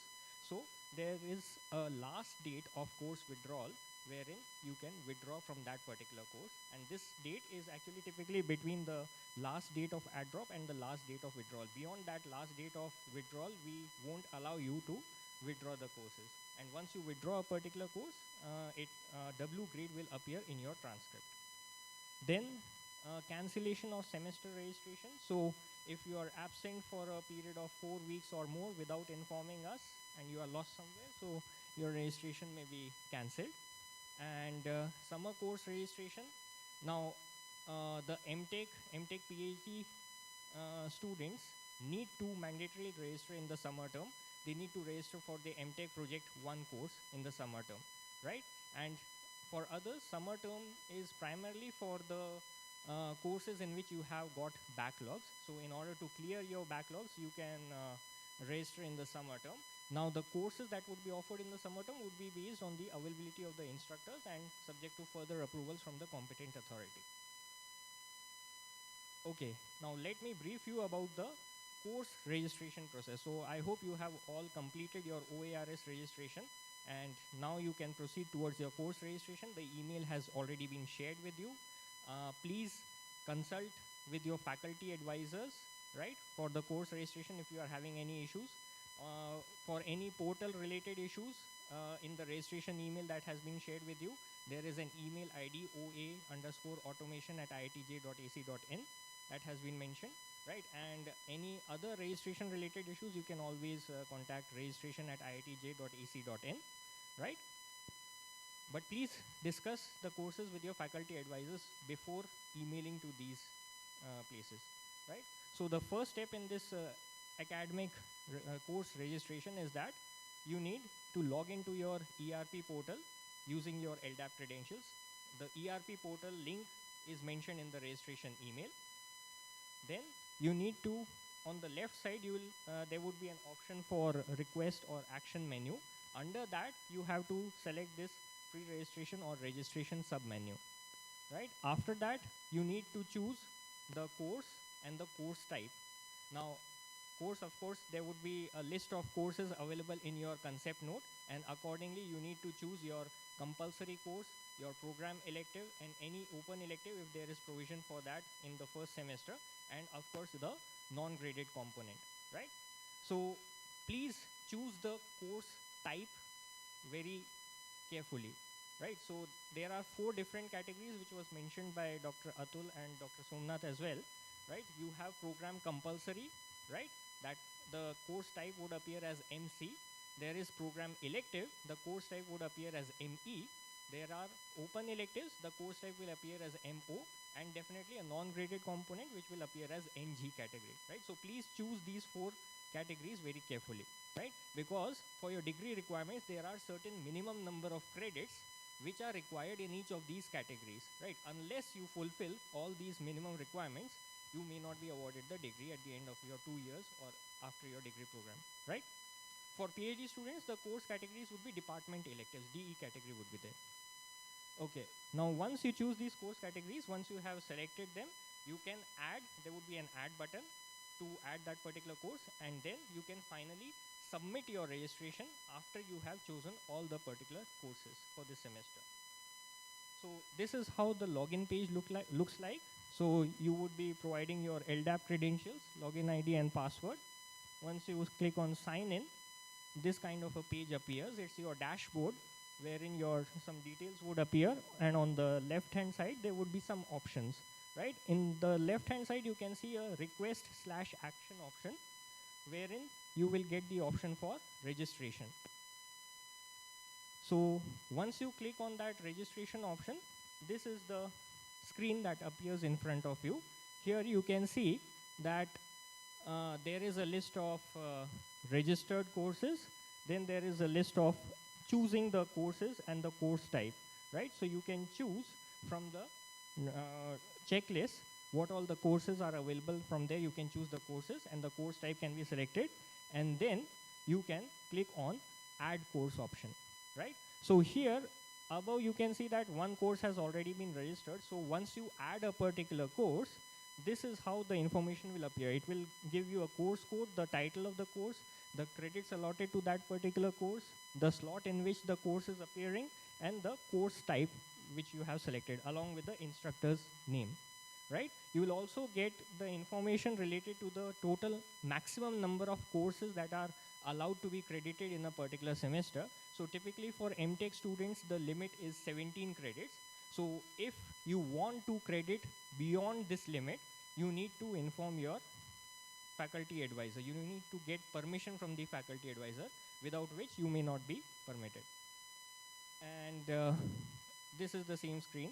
So once you have added a course, from that add course option, those courses would appear above. And then once you have selected all the courses, you finally need to submit your registration. Now please be careful while clicking the submit registration option, because once you have submitted your registration, it cannot be modified, right? Only after special permissions that could be done, right? So please be careful before finally submitting your registration. Fine. So this is our Office of Academics team, the staff members, and any questions till this point? So we understand that a lot of information has been bombarded to you today, right? But the motivation behind this was just to introduce you behind the various programs that are available at the institute and behind the process of registration. Now it is up to you to explore it further. We have the law book of the institution, which is called as the academic regulations. You are free to go through that and always discuss with your faculty advisors for course registration and any issues, right? Any questions?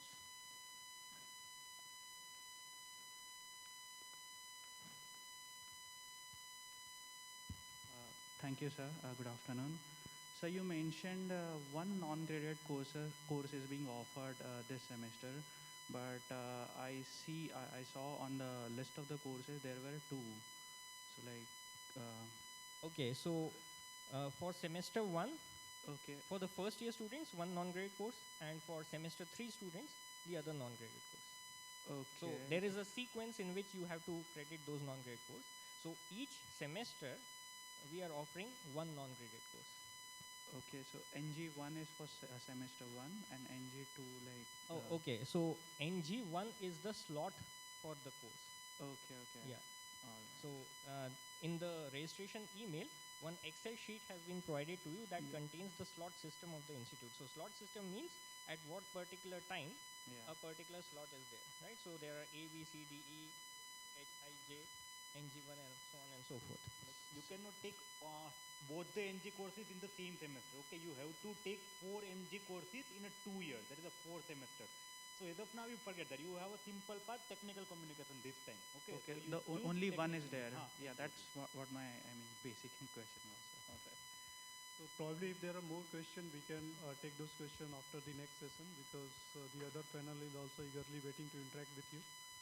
So probably we should conclude this session.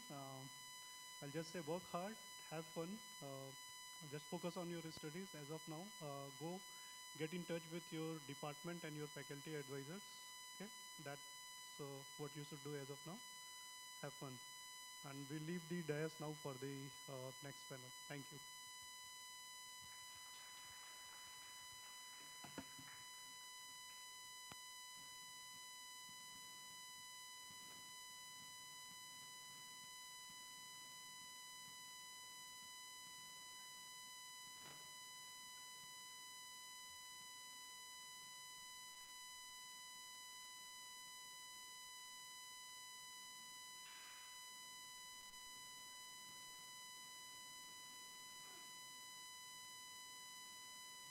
Thank you, sir. Moving forward, we have our Associate Dean R&D, Dr. Sri Prakash Diwari, and Dr. Kausal Desai, Associate Dean International Relation Outreach, and Dr. Arjun Pal Kapoor, Chairman of Career Development Cell, to initiate discussion on research, career progression, and international opportunity. So I request them to take over from here. Thank you.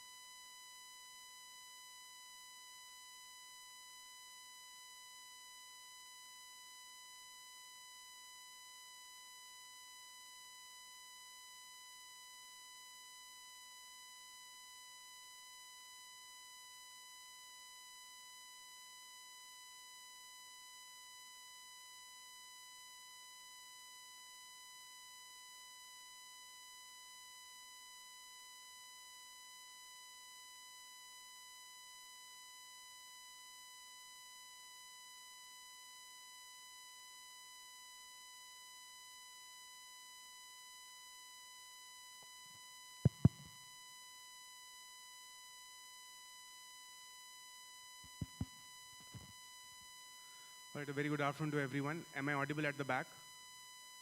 All right, good.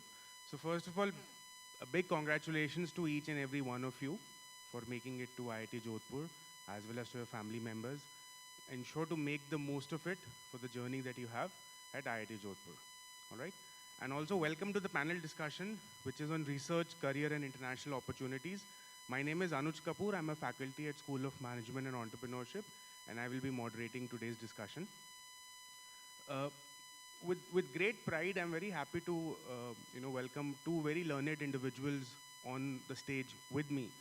And I'm absolutely very happy, and I think it's an absolute pleasure for me for moderating the session today with both of them, which is Dr. Tiwari and Dr. Kaushal Desai. I'll introduce the panel members one by one. The first panelist that we have is Dr. Kaushal Desai.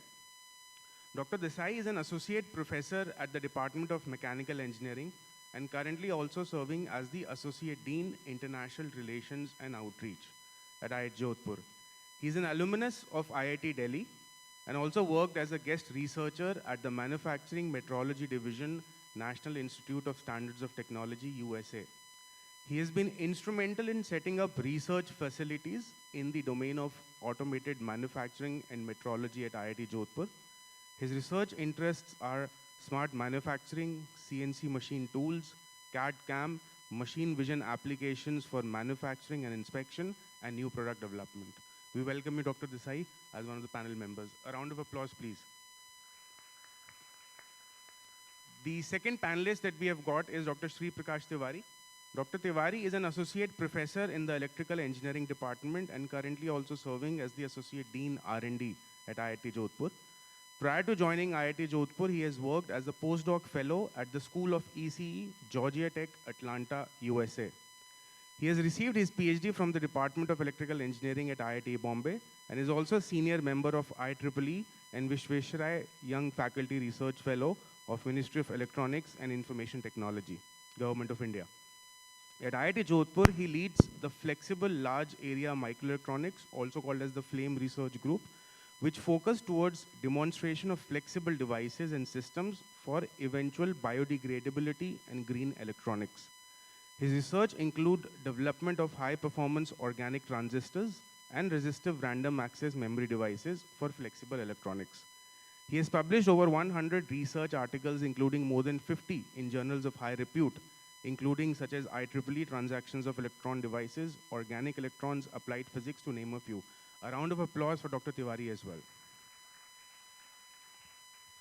All right, so what we'll do is post the panel discussion, we'll take the questions from the audience as well, once we're through with some of the key points which we thought is very important for all of you to understand.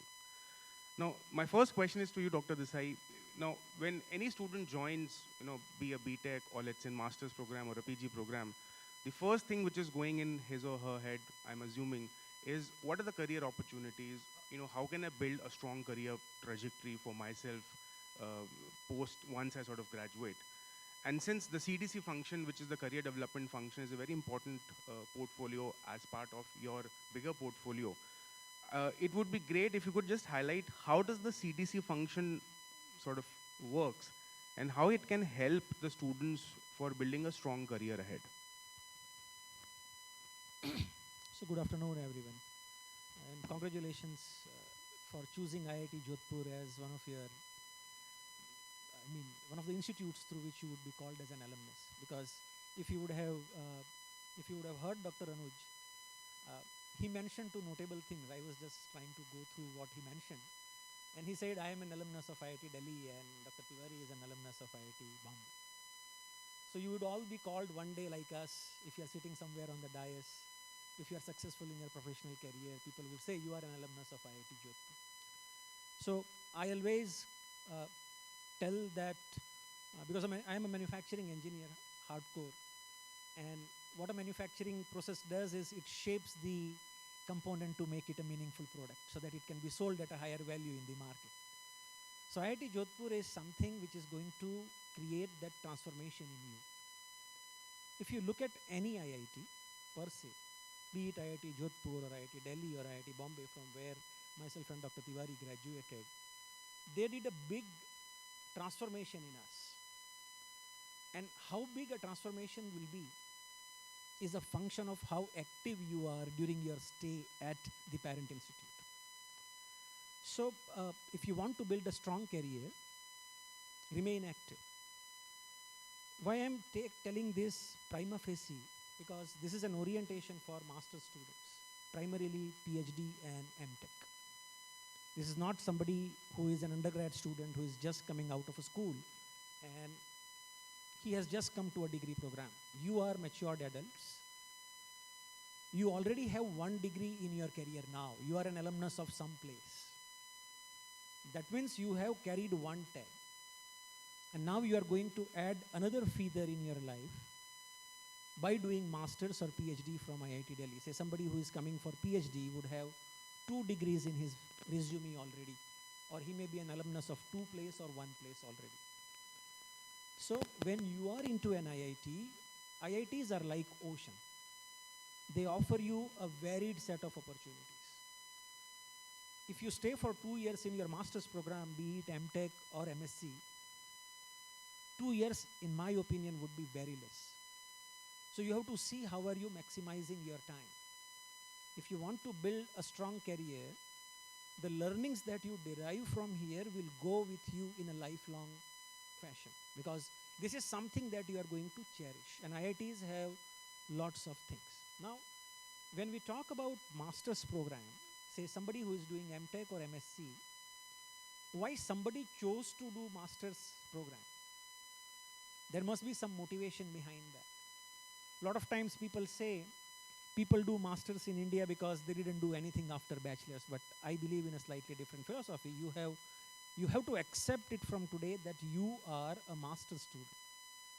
And you have to make sure that you are shaping up your career such that you become better than what you were when you completed your previous degree.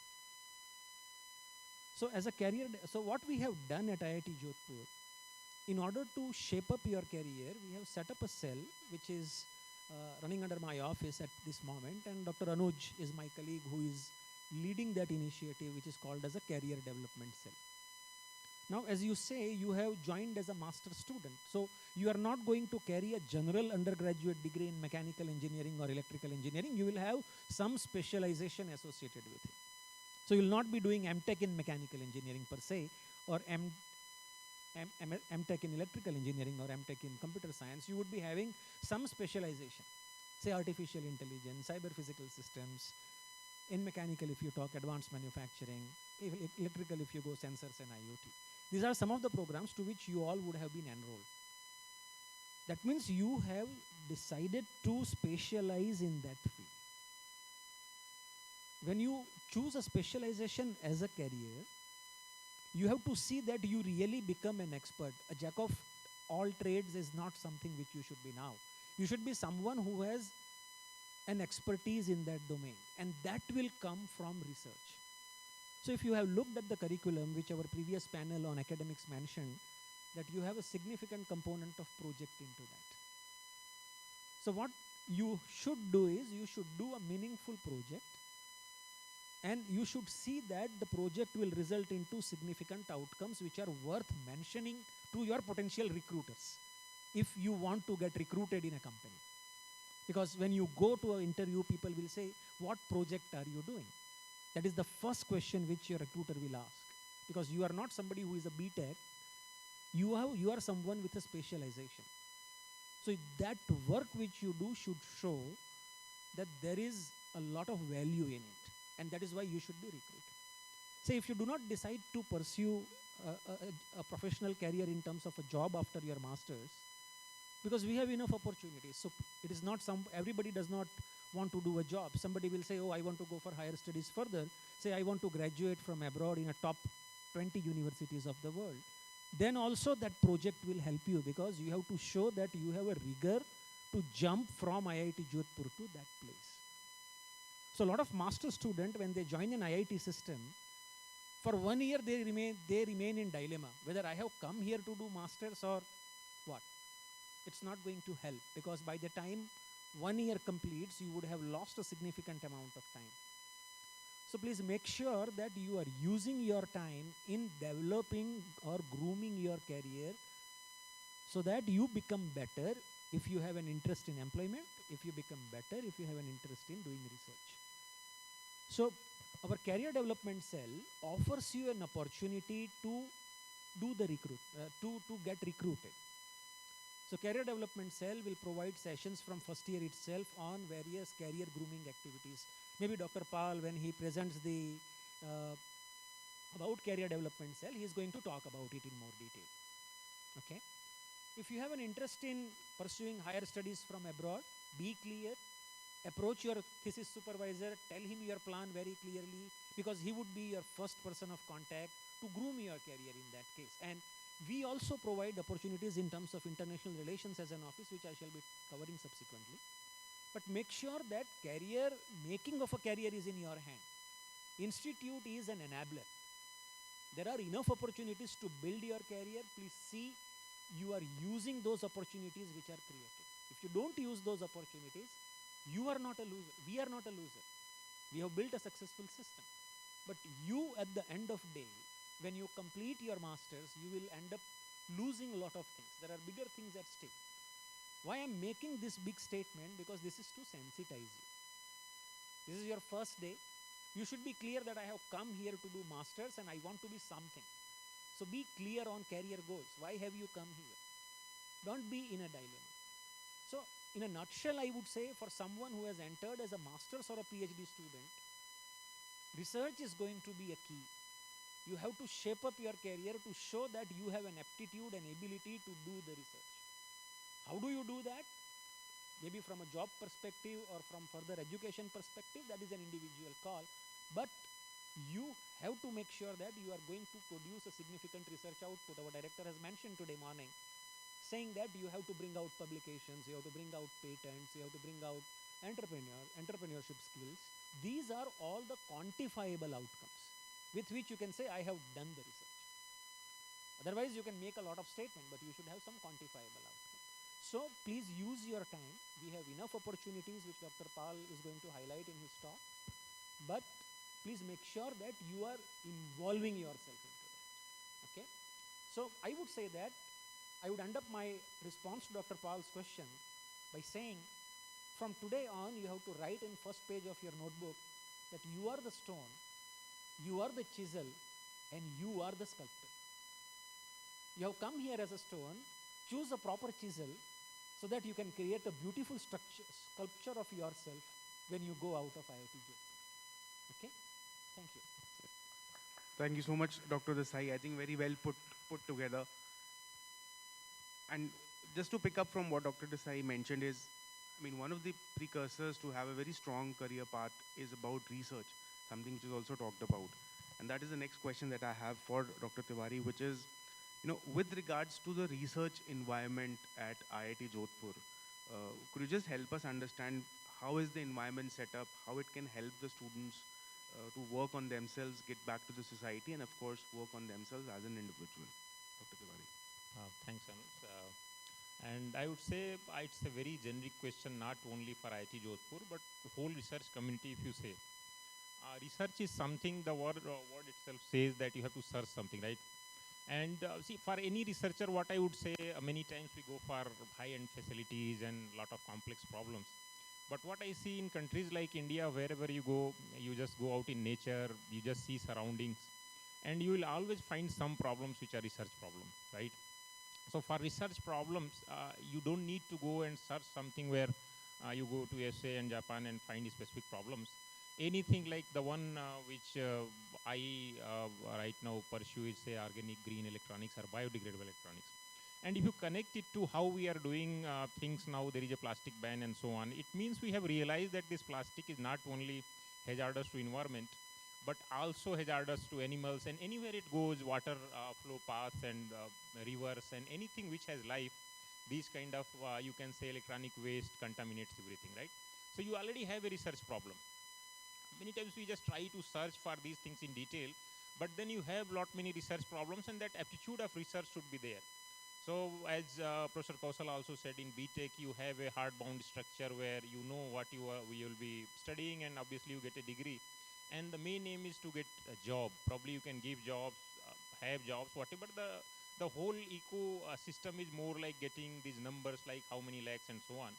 But when you are a PG student, it's not about getting job. It's about doing something which helps society at large, or environment at large, or you can say technology. So as a researcher, say if you are in fundamental sciences or applied areas or humanities, social sciences, everywhere there are some problems which have to be addressed, and so for all this, everybody, each one of you have to be self-motivated. So many times we go and seek motivation from outside. You can go to your mentor and you can ask, sir, what should I do? So that should not be the approach. The approach should be you have to come up with some interesting problems, and for any problem, 3 basic questions you have to ask. Why is something you have to ask yourself, why are you doing this? Anything you start with why. Then what will you do if you find why are you trying to do something? What will you do to get that, and how will you do? So these 3 questions more or less summarize your PhD work. In Mtech, you do a Mtech project. If you are say in manufacturing or sensors and IoT, even if you go for sensors and IoT, which is Internet of Things. Now sensing things is almost, so here even light you can sense, CO2 concentration you can sense, humidity level you can sense. In your body you can talk about various parameters, your temperature, your breath rate, your heart rate. So there are very simple ways to even detect things which are happening around you. And for that you don't need to talk about gigahertz frequency and so on. Many times if you just think about say any heart rate or breath rate, these are few hertz frequency operations. In those cases what you want to do, any simple technology could help you to solve and propose some solutions. For that you don't need to go for TSMC foundries and actually envision certain IC chips. So essentially what I want to say, it should not be like reading books and getting some grades. Obviously that is important.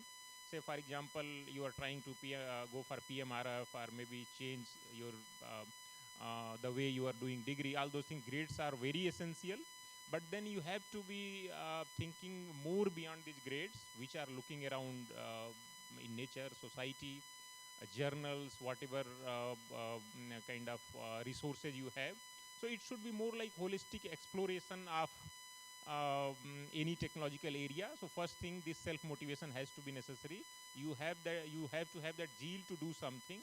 So you have to find a problem and you have to be self-motivated. You have to ask why I'm doing it. So you have to be very convinced. You have to convince yourself this is a challenge that I want to contribute. The moment you decide that, then facilities and infrastructure all will certainly enable you. Say for example, a semiconductor person, if you want to make a device and you say I want to deposit something by say LPCVD, some high vacuum process and so on. But then a person like me, I go for drop casting. Now if I ask for drop casting, what will be this manufacturing equipment? Probably a syringe, a solution, and you drop it, right? You might not get 10 nanometer film, but probably 500 nanometer film you will get.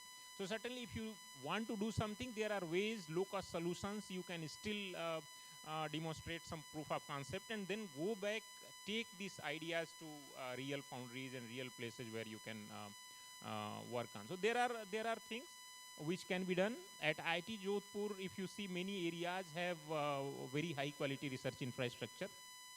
So depending on what you are working on, you will certainly be supported. And many times if there are things where we don't have something, IIT system itself is a family. There are centralized facilities. We have collaborations. So just because we don't have anything, your work will not suffer. If you come with ideas, you want to do something, it should certainly be enabled through various means and resources. And Office of R&D mostly facilitates research project, you can say, related activities. But certainly as PhD students, you are very key resources for conducting the projects. Like any faculty member has a team of PhD student project staff, and you have to be integral part of that whole activity and support that research activity. So with this, again, I welcome you all at IIT Jodhpur, and I am available through email, through various means. If you have any questions, any suggestions, you can certainly write to me. Yeah, so thanks, Anuj. Thank you so much, Dr. Tiwari. Now, I think it perhaps might be relatively a bit early for them to understand the whole process, but I think 2 important questions I wanted to ask so that they also have a flavor of what are they in for going forward.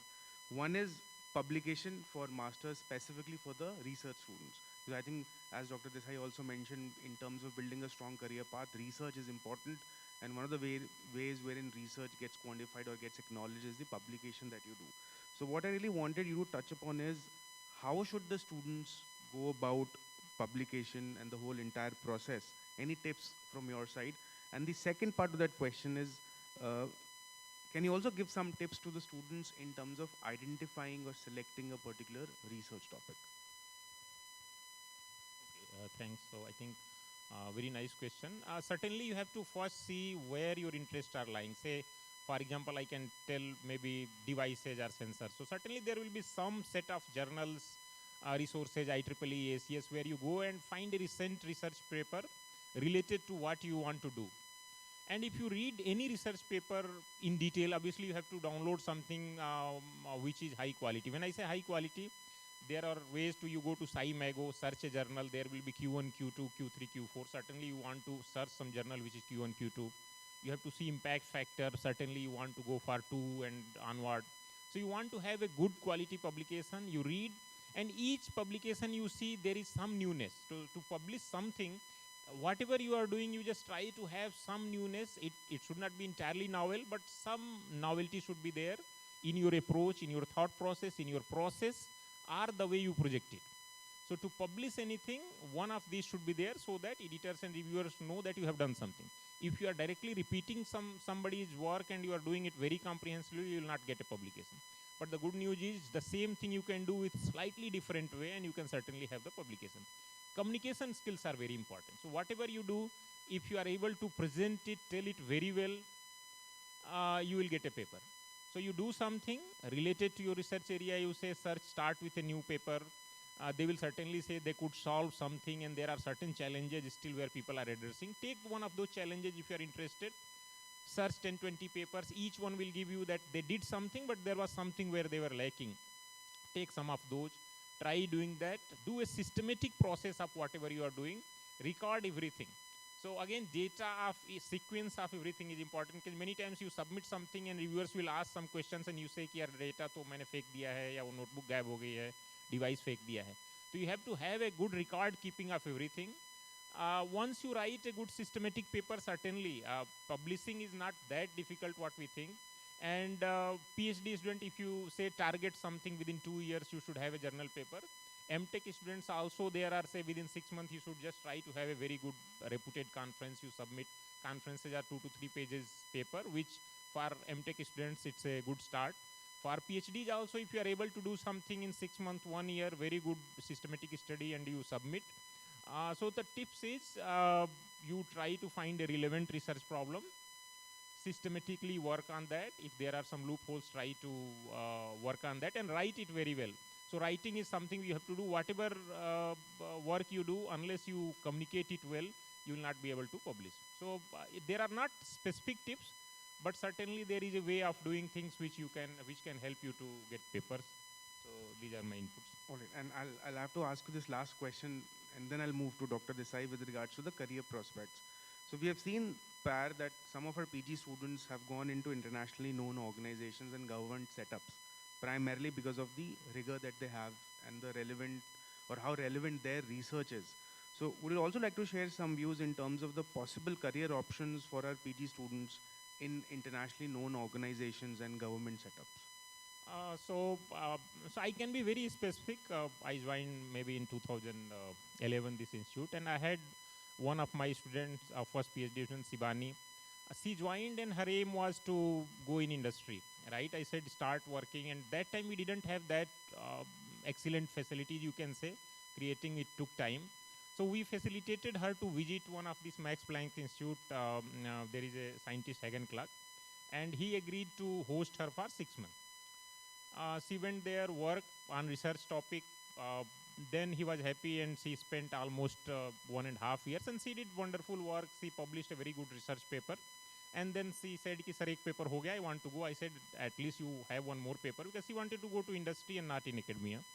I wrote the second paper with her data and everything. She defended. And because she wanted to go in this industry, she got all those opportunities. Right now she has already worked in 2-3 industries. Right now she is in Apple, Germany. Just as example, so she wanted to go there, and she is there very successful. She is kind of almost settled in Europe only, in Italy, and works in Germany. One recent example, I'll say, one of my students, Vivek, he wanted to work in industry. Later, because of money, and then he thought, ki, sir, because of publication, I want to be in academia. He joined Global Foundries, and his research area was entirely different. But the exposure to in these 4 or 5 years, what you get, it's not about what problem you work. The problem you work takes to some research organizations, but the approach what you follow, the struggle, the way of learning, you fail multiple times, try to overcome those challenges, and again you get success in those areas. This whole experience makes you a person who is very fit in industries as well as academia. So he got in Global Foundries, and after 1 year he said, ki, sir, मैं पूरा bore हो गया हूँ. And now he's going and joining VNIT Nagpur, NIT. So he was like, industry में नहीं कर सकता because conventional silicon, and he had been a person who was exploring new things. So there are examples. If you are very sincere, hardworking, and if you have zeal of doing something after PhD, at least I can say job is never a problem. So you can certainly go in international organizations. Say if you want to have international exposure, academia, if you want to come probably with some international exposure, after PhD you should try to go for postdoc and then try coming to IITs, ISRs and so on. And there are industry options also. They have very specific job profiles which many of the PhDs might not enjoy, but there will be managerial positions also where you can fit in. So there are scopes depending on, and those things unfold after you are in the mid of the PhD. So very first day you might not actually know what you actually want. You try exploring things, and probably in the way you should certainly know what should be your actual career path. Thank you so much, Dr. Diwari. I think very well put together, which is, at the end of the day, opportunities for all of you are immense. The effort, the drive has to come from you guys. And of course, you have very supportive faculty mentors, a great ecosystem at IIT Jodhpur. So again, make the most of it in terms of, career prospects and research and so on and so forth. Now, talking about, picking up from what Dr. Tiwari left at, is the international collaborations. Now, since Dr. Desai, you also look after the International Relations Office, with regards to the PhD students, what are some of the opportunities for our students globally, and how can they make the most of it?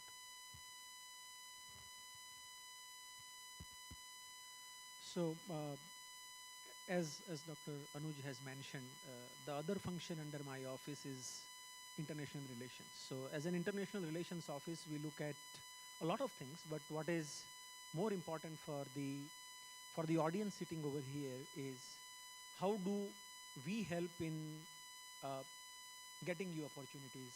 If you have an interest in terms of, say you want to visit abroad, that you have decided. So if you have decided it today and you are in 2 programs, which director has also mentioned today morning, if you are in the Department of CSE, you have taken admission in PhD, there is an opportunity which we created in last year, is called as a joint degree program with University of Buffalo. So you need to enroll in that program, right? So the process of enrolling and everything, you can go to the department will tell you. Apart from that, so there are such opportunities which are called as exclusive opportunities for IIT Jodhpur students. So we have a very good relationship with University of SUNY at Buffalo, and you can always be a part of a PhD program jointly with them. You will get a degree from 2 universities, but you have to spend almost half of your PhD time duration at University of Buffalo, and there would be a supervisor from there. So all these requirements you will get to know from the department. Apart from that, Government of India has open schemes. Say if you have an interest in going to Germany, there is a forum called as DAAD. And through DAD, any master's or PhD student can apply for any open call every year. We are a consortium member of the universities which are under DAD, and whenever the advertisement comes, we send an email from the office to all students. You can apply. It's an open call, so you have to bid for it. You will have competitors from other IITs, other NITs with which you have to compete. And if you really want to be a success attempt, well, you have to make sure that you have a profile to make sure that that happens.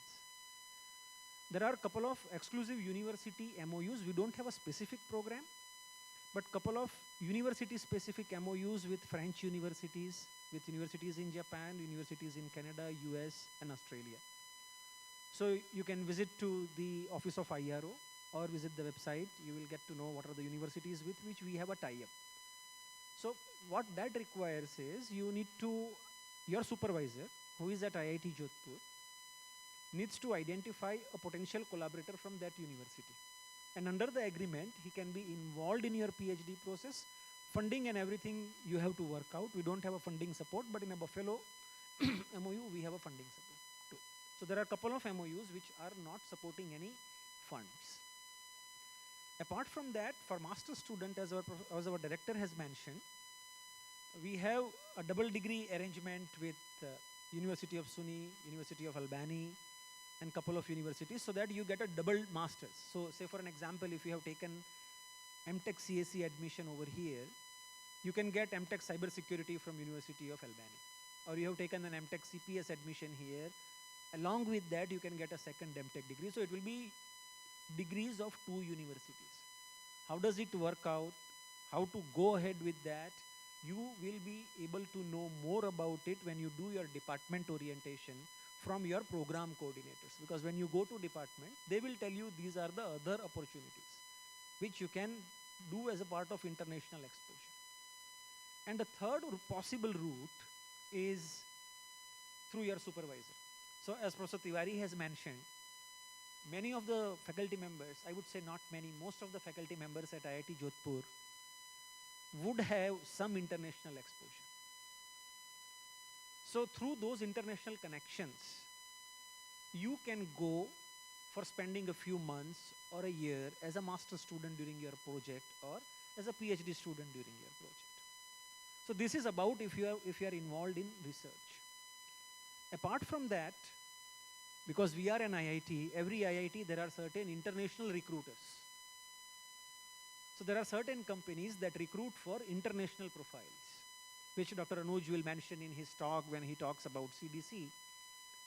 So you can always apply. If the company says we want students from these disciplines, you have to apply.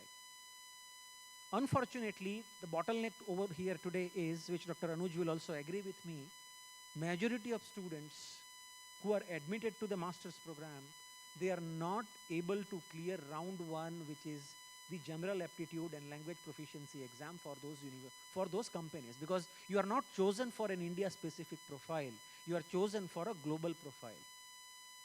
They will have their very strict scrutiny in the beginning. And many of the master students, Dr. Anuj can talk more about statistics in his presentation on this, but many of the master students don't even pass. Please understand, those companies will come for open profiles. So a BTech student from IIT Jodhpur is also good to apply. And they are also, and you have to compete with the best of the institute, right? Because they all pay very high. There would be a crowd, and you have to come as the best out of that crowd. So as a placement, we have a lot of international opportunities too, but your caliber will decide whether you will crack that or not. These are typically day 1 companies which offers international placements and international profiles, and we are trying to see more of such companies visit. But the bottleneck today is, in spite of having such a large number of master students, I am telling you the reality check on day 1, that majority of master students are not able to crack this, for a reason being they don't prepare for that. You have to approach that as a problem that in addition to the courses, you would like to solve, right? So you need a strategy from day 1 that this is what is my dream. So if you want to take a part in international relations opportunity, be it a placement, be it visiting the universities, be it going through DAD, what is required is you have to be clear from day 1 that I want to do this. Majority of master student and PhD students in the initial years of their career, I must admit, this is what is my experience of last 9 years at IIT Jodhpur, 8 years, that master students are not clear. That why have I come to IIT Jodhpur? I have come because, well, I had to come. That cannot be the choice. And this would be the feeling, even if we take an honest survey from your brain, you will say, yes, I wanted to come to IIT Jodhpur, but this was something that you were never willing to do. But today it's a reality that you are sitting on this campus. So, as Dr. Tiwari has mentioned 2 success stories of his students, but they were very clear. If you have heard him, the students themselves were very clear that we wanted to do this, and they built them on those profiles. So that is where the things boil down. is you have to decide your pathway. You cannot be in the state of dilemma because you are competing with the best of the people. Even within IIT Jodhpur, when you compete with BTechs for placement, you will realize how tough the life is. Because they have to pick up 2 people or they have to pick up 5 people and they will pick the best. They are not going to pick the ordinary people. And these international profiles will require that level of caliber and that level of competition, that level of pressure that they all will check. Because they are going to pay you in dollars, which we all show on our websites that IIT Jodhpur student got a placement of 80 lakhs. It is about $1 lakh per year for a US dollar paying company, but we show it as 80 because you have that multiplication factor coming ahead of the number which actually they pay. So they are highly paying jobs, but you need to be very competitive. And majority of master student, the second problem that we face in international placements is the communication skills are, I would use a word, very poor. I can use a better word, but I don't want to use that word as a reality. It's extremely poor. Our career development cell creates opportunities to improve your skills. But what we see is you are not clear, you don't attend such programs. So you have to be clear that I want to do this. That has to be the goal of your life. Okay? So please participate in all the activities that happens. That is going to help you in years to come if you participate. So international placements are something which has to be pushed very aggressively. We are getting companies, but we are not able to place the students because they say, you are supposed to be working for this job and you are not fit to do that job.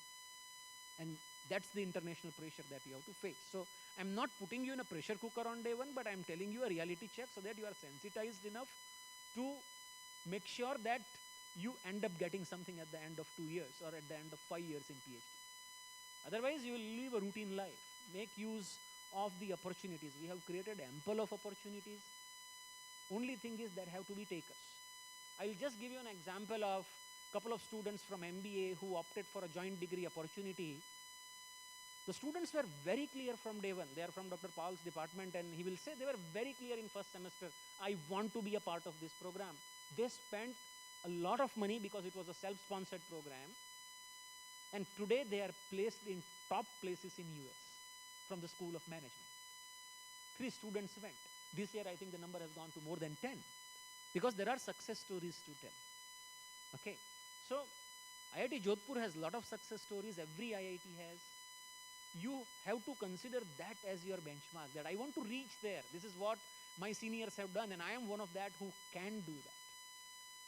So please make sure that you are using the opportunities which are created on an international forum. Say, for an example, if you want to go to Canada, there is a program called as Mtech Global Link program. We don't have master students who are eligible for that. There are many BTech students that apply, they go to Canada for a fully paid internship of 6 months or a semester. But master students simply don't qualify because you have not prepared yourself for that. So it's a time to do a self-recalibration of yourself, that IIT Jodhpur is going to be a reality for you. If at all you want to graduate and you would like to be known as someone who is a success story of IIT Jodhpur. Okay. So with this, there are enough opportunities, but make sure that you are using this. Okay. Thank you. Thank you so much, Dr. Desai. And just to add on to what Dr. Desai also mentioned is, at the end of the day, if you look at the whole IITJ ecosystem, they're there to facilitate. But the drive has to come from all of you. So it's not that we expect everyone to be great in terms of communication skills from day one. That is something which you will learn over a period of time. But what all of us would really expect is that you should communicate it to us. That, I don't think so I'm really great in communication skills. I would really want to have a hand-holding session or a session curated for me or a bunch of students. So as I said, the onus lies on you to communicate with your student team, the student coordinators, where you feel there is a possibility of improvement. And of course, through the assessments that will be taking place, even the student coordinators will be giving you feedback and very honest feedback in terms of the various areas of improvement. Now, last question for the day, Dr. Desai, is, similar to any other IIT wherein alumni play a very, very important, very crucial role. You also mentioned it about, Dr. Tiwari also mentioned about it. So for our PG students, once they are part of the system and then once they sort of pass out, how can they really be connected with the whole network of alumni, and then at the end of the day give back to the IIT system? So this is also a very important point which Anuj has mentioned. You know, IITs are a brand. When you go outside, people know you by a graduate of an IIT. Say, this summer we were visiting United States and we met Pan IIT USA Alumni Association President, Mr. Ron Gupta. And I was surprised to see that there are more than 1 lakh active alumni members. They have an IIT Alumni Association chapter in each state of United States. Forget about India. India has a much larger base than a lakh.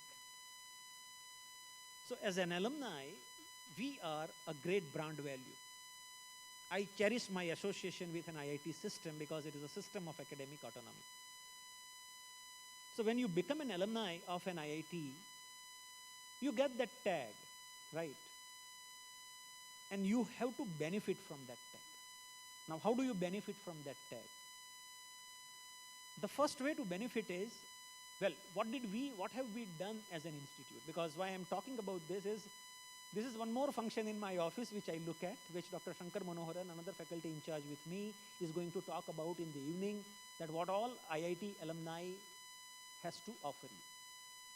So as an IIT Jodhpur, we have a complete database of our alumni. Dr. Shankar is going to introduce you to the portal today evening. So when he introduces you to a portal, just don't register on the portal for the sake of registration. Why should you register? Because you should figure out where are my seniors today and how do I connect with them. Okay?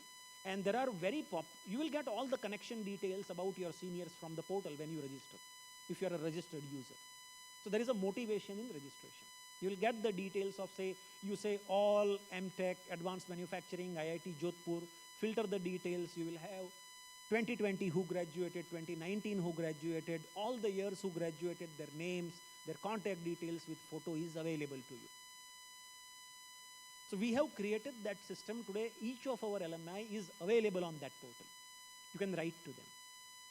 But more importantly, the world itself offers you a huge opportunity to connect you with an IIT alumni base.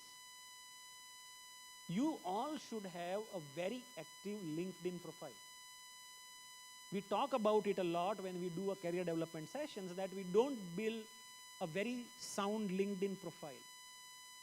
Because it's one of the very nice tools through which you can connect people of your interest. Possibly I may not be seeing my IIT Almashine's portal that regularly as I am seeing LinkedIn today. Because it gives me connections more than IIT Jodhpur, because I am also connected with my school friends, my college friends. So I at least see LinkedIn 4 times or 5 times a day.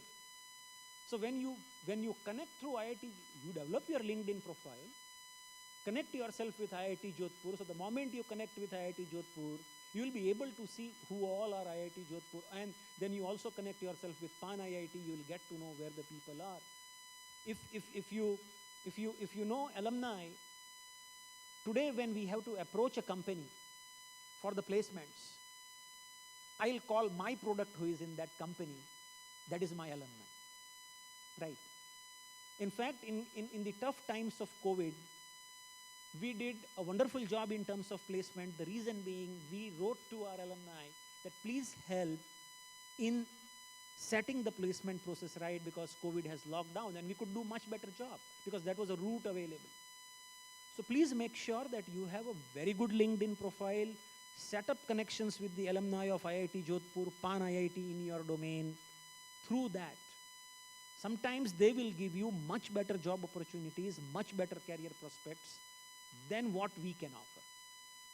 Apart from that, if you have a higher studies education interest, there are Facebook and there are LinkedIn pages of those universities, wherein Indian students serving at that universities from IIT would have created exclusive opportunities available in those universities. So you'll get to know, be more active, I would not say active, I would say be proactive. you have to understand that this alumni network is something which an IIT offers you, possibly no other institute offers you that. Because it's a huge brand. When you go abroad, people don't recognize you as IIT Jodhpur, they recognize you as an IIT.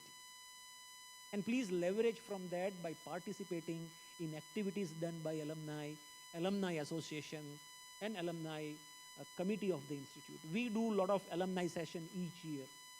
Some alumni come here, they talk about their experiences. We do alumni day, we do decennial, because now we are 10-year-old institution, so the 10th year graduation batch will come.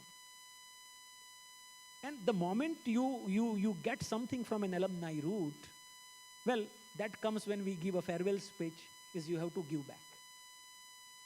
So as you have, as a student, an expectation from an alumni, down the line when you become big in your professional career, 10 years later, it's your responsibility as an alumni to give back to the institute.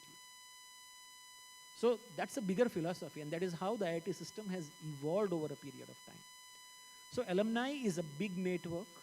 Apart from research, apart from placements, connect with your seniors. Connect with your super seniors. Connect with people in other IIT from your batch. You will get to know what they are doing. Today the world has come so close that you don't need to call anyone. Just on a click of a mobile, you can get to know a lot of information. So use the social network at your advantage, not for your disadvantage. Use social network for your professional advantage, institute's professional advantage. Why I'm saying this? Because social media is another portfolio that my office handles. And we see many times, most of our students are not connected with Institute LinkedIn, Institute Facebook, Institute Twitter. You don't know what institute is doing. You should do that. So when you go out of this room, academics guys have told you a lot of things to do. Myself and Dr. Tiwari has told a lot of things to do. Please do that. These are all the opportunities for you to leverage yourself. And if you get leveraged, I'm sure IIT Jodhpur will get leveraged, because you are the product from IIT Jodhpur that will be going out of a market, and we take pride in telling, like Dr. Tiwari has mentioned, these are my students. So with every person that you associate yourself in your journey at IIT Jodhpur, make sure they quote about you. That cannot stop an institute from growing. We are a growing institute. We have a hunger of growth, and we want you to be hungry for your growth and growth of an institute. That's all from my side. I think I have spoken hard words, but they are hard reality which we all have to accept and work hard in making this institute a success. Thank you. Thank you so much, Dr. Desai. And we still have around 5 minutes if there are any questions, because we started off relatively thoda sa late. So in case there are any questions from the audience, we can take a question or two.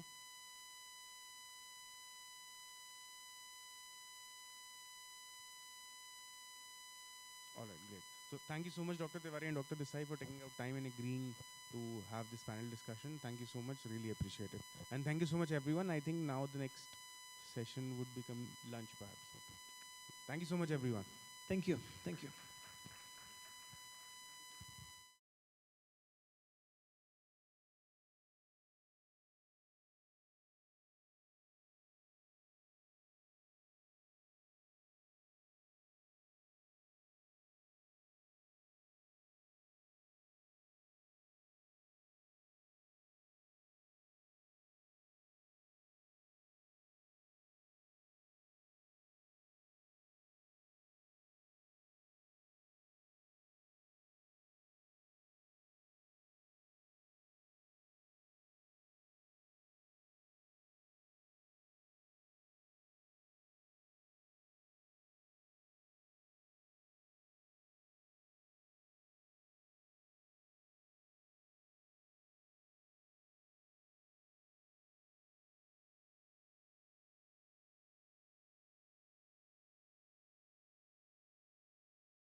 Knowledge नहीं है, तो आप उनको ससुराल तो आप खुद call कर दीजिए, और अगर आपको मीरा कुछ चाहिए तो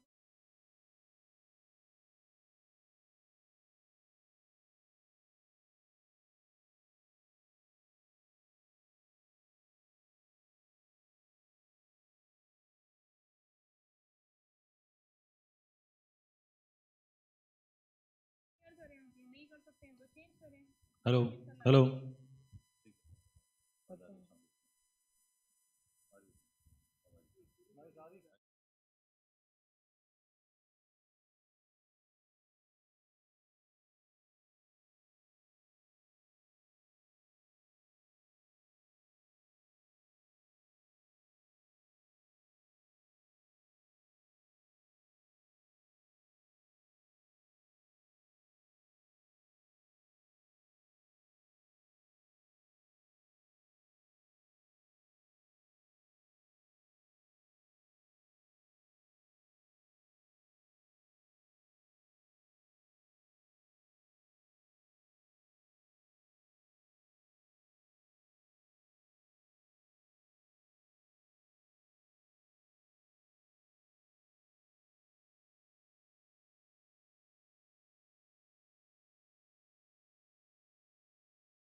हेलो हेलो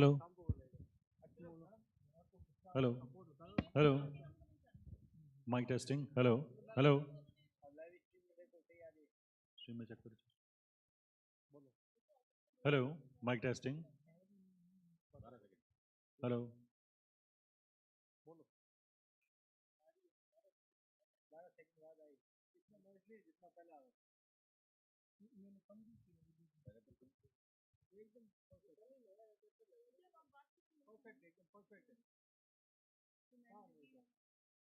बिल्कुल है नहीं, मैं सही नहीं है वो मैं कल ही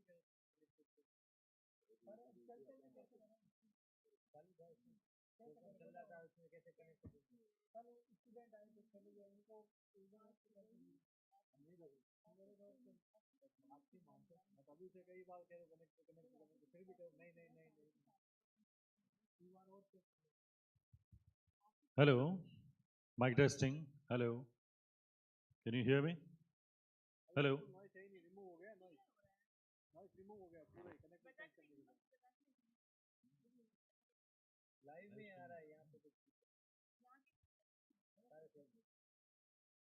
लोकल सेटअप में इशू नहीं है जो इनपुट मेरे पास आ रहा है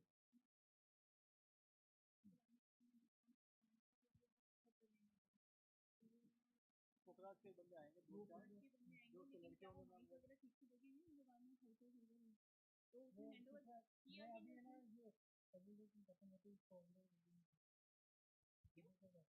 नहीं अभी अपने को सपोर्ट करना है तो माइक लगवा देंगे ऐसा कुछ दिक्कत नहीं होगा आप लगवा तो देंगे मैं तो क्वालिटी की बात कर दिया उसने अभी हैंडओवर आपको किए हैं क्या माइक एलएक्सी को कुछ दिया है मुझे यहाँ से ये मिक्सर लेके गए फिर शाम को लेके नहीं फिर कुछ प्रॉब्लम होगा तो फिर वो नहीं आप मुझे बताओ आपको कब तक चाहिए उनको बोल तो दूँ 1 घंटा लेट आएगा तो ठीक है है वो भी चेक कर लो फिर उसका में क्या दिक्कत है प्रॉब्लम ये घंटे 1.5 घंटे में टैक्सी हो ही जाएगा प्रोग्राम 6 बजे स्टार्ट होगा ना या 7 बजे कब 1 घंटे पहले बुला लीजिए 1 घंटे पहले टैक्सी हो जाएगा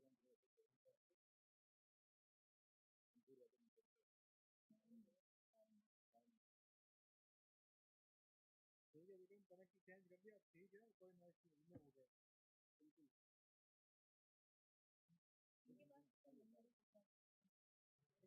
काफी काम करते हैं तो यूं चला रहे हैं कि बस इधर से घुमाता है सब समझ में आ जाता है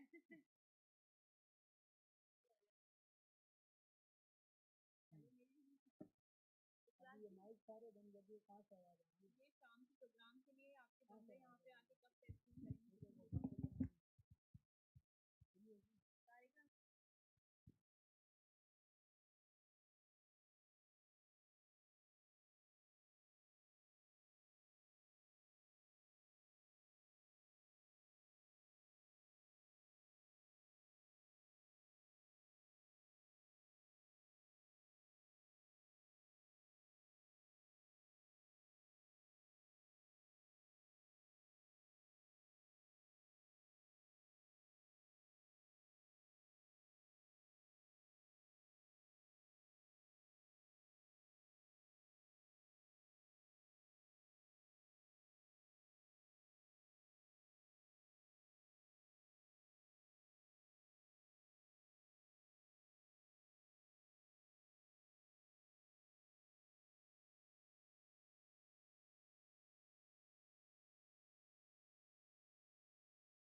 Hello. Hello.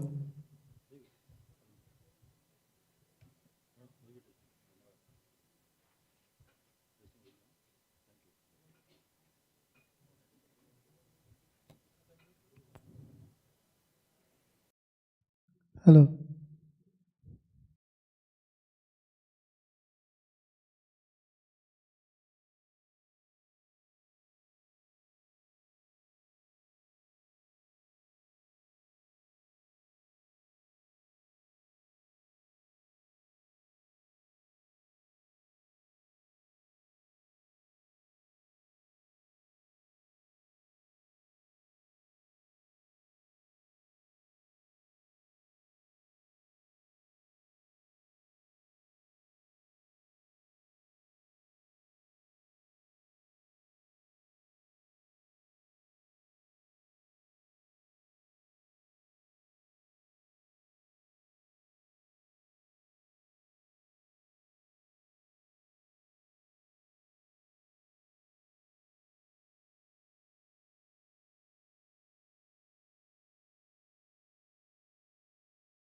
Hello. Check. Hello.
So I think the guys at the back can occupy the seats in front because you can appreciate the speech much better.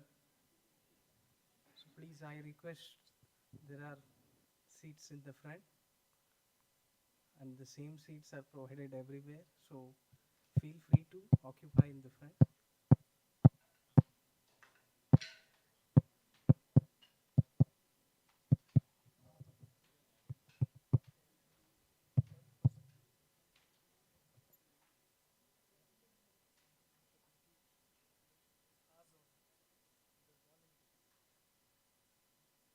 I think people can come down from that mic setup thing.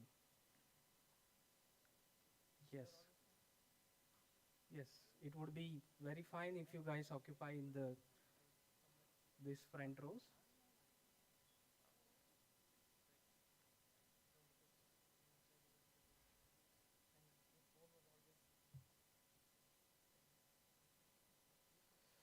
Thank you.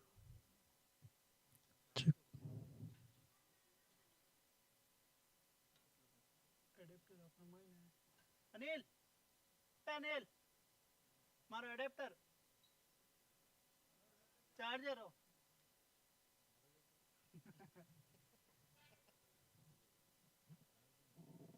Hello. Check. Hello. Guys, announcement. The presentations that have been presented here would be sent to you in the form of a PDF. So you don't have to worry for noting it down or anything. Okay?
Guys, if any one of your friends is missing or anything, do feel free to call them.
Welcome back, you all. Without any further delay, let's get started with the upcoming events.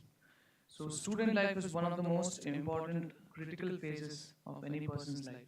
So, we just do not learn from books, but we grow, learn emotionally, physically, and as well as socially.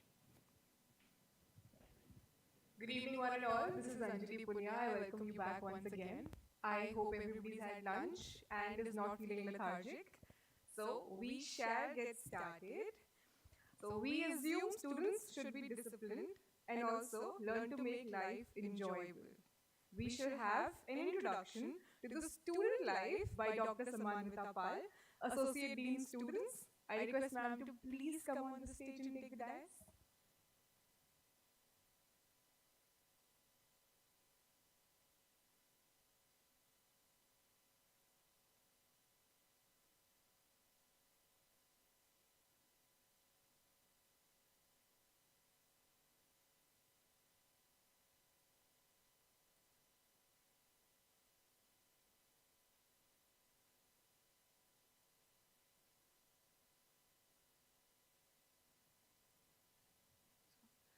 Okay, good afternoon, everyone. So this is, after 2 years, we are doing physical orientation. And something which is sad to see, that the hall is not full, which I kind of don't like. So please inform your friends that please attend the sessions, okay? This is something where you get the glimpse of the institute at a go. That means you have already seen that we talked about academics, we talked about research and development, international opportunities. You will not get this option once again in your stay throughout, unless you attend the next orientation as a volunteer, okay? So therefore, this is very important. So what I'm going to do is I'll talk about student affairs, basically, like what exactly a student should expect in terms of his or her responsibility on campus, his or her contribution towards the institute, towards the fellow mates, and how Office of Student is going to in some way support all that activity. So I am Dr. Samanvita Pal. I am the current Associate Dean of Student Affairs for IIT Jodhpur, and I'm looking after all kinds of student activities. So first, before I start, I just need to tell you one thing, that in my slides, I have used lots of photographs.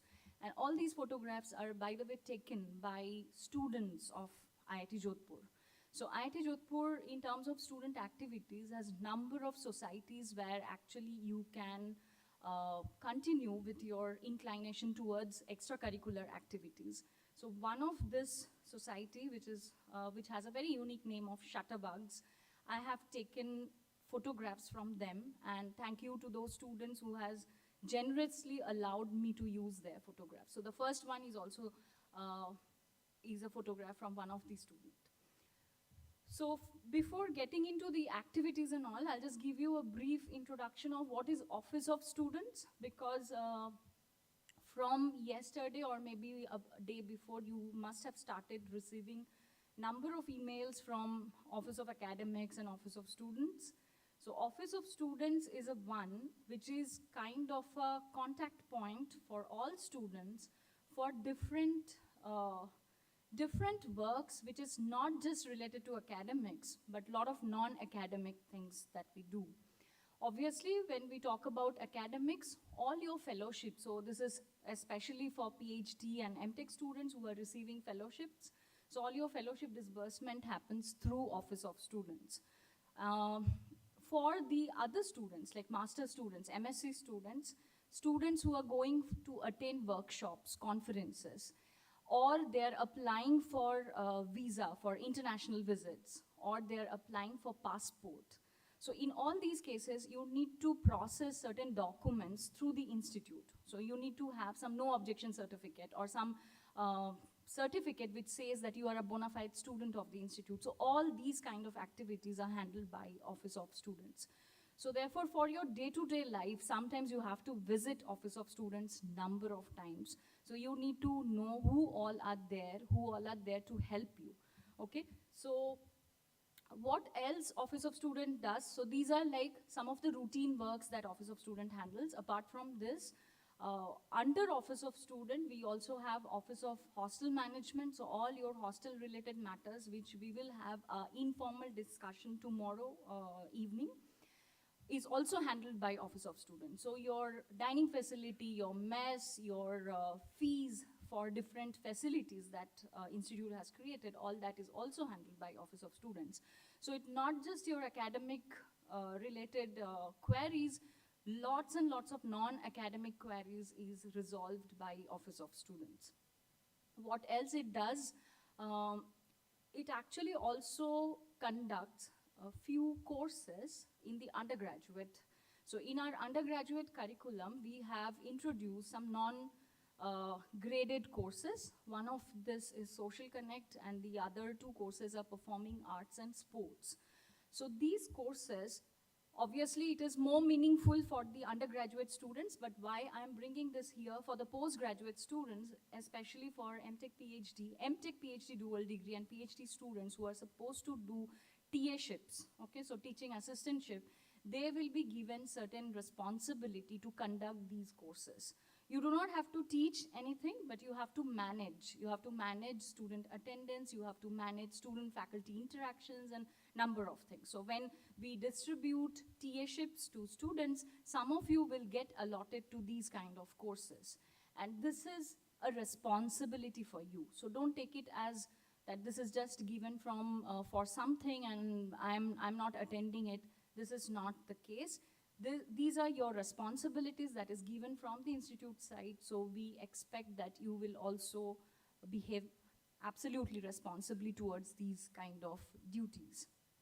Okay, so these courses also gives you a lot of opportunities to interact with people who are not from the academic background, who are not faculty members, not industrialists, but from different social backgrounds. So when we talk about Social Connect, we do a lot of outdoor activities. Obviously, for past 2 years, we could not do because of the COVID scenario, but this year onwards, this academic year onwards, we'll resume all that. So you will get to see a lot of things. You will do heritage walk with the UG students as their PG mentors, okay? So your role is very different. You're not as a student, but you're more like a mentor or a guide for those undergrads. Okay, so other than this, if you remembered, our director was mentioning about the different centers and different possibilities for students to participate in research and collaborative projects.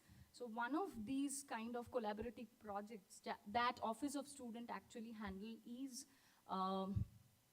under the Center of Emerging Technology and Sustainable Development. Student projects are submitted through Office of Students, and the money that comes for the project work comes to the Office of Student. Obviously, the student group actually handles all of it in the sense, not the money part, handles the project in terms of its progress, in terms of its execution, but then it happens under the guidance of one of the faculty advisor who is associated with Office of Student or under Associate Dean of Students.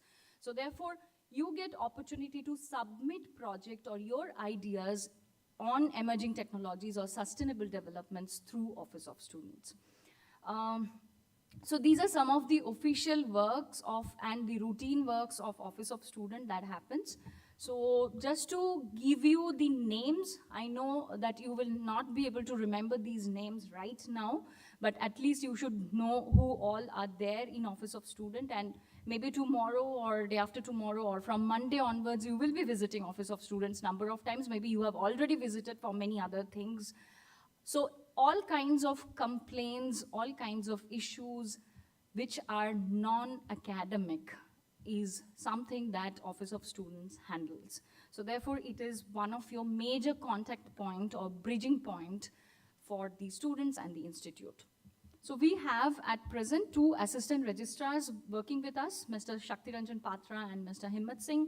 We have Superintendent Mr. Gaurav Nigam. We have Senior Superintendent Ms. Trilottama, Junior Superintendent Ganesh Kumawat, and then Assistant Sports Officer PTI, and several other staffs. So we have number of staffs who are taking care. So in the morning, you might have seen a group of staff members present here looking after many things. So they are all from Office of Students. So this whole orientation program is managed and designed by Office of Students. Similarly, our farewell programs and many other things that Office of Student does.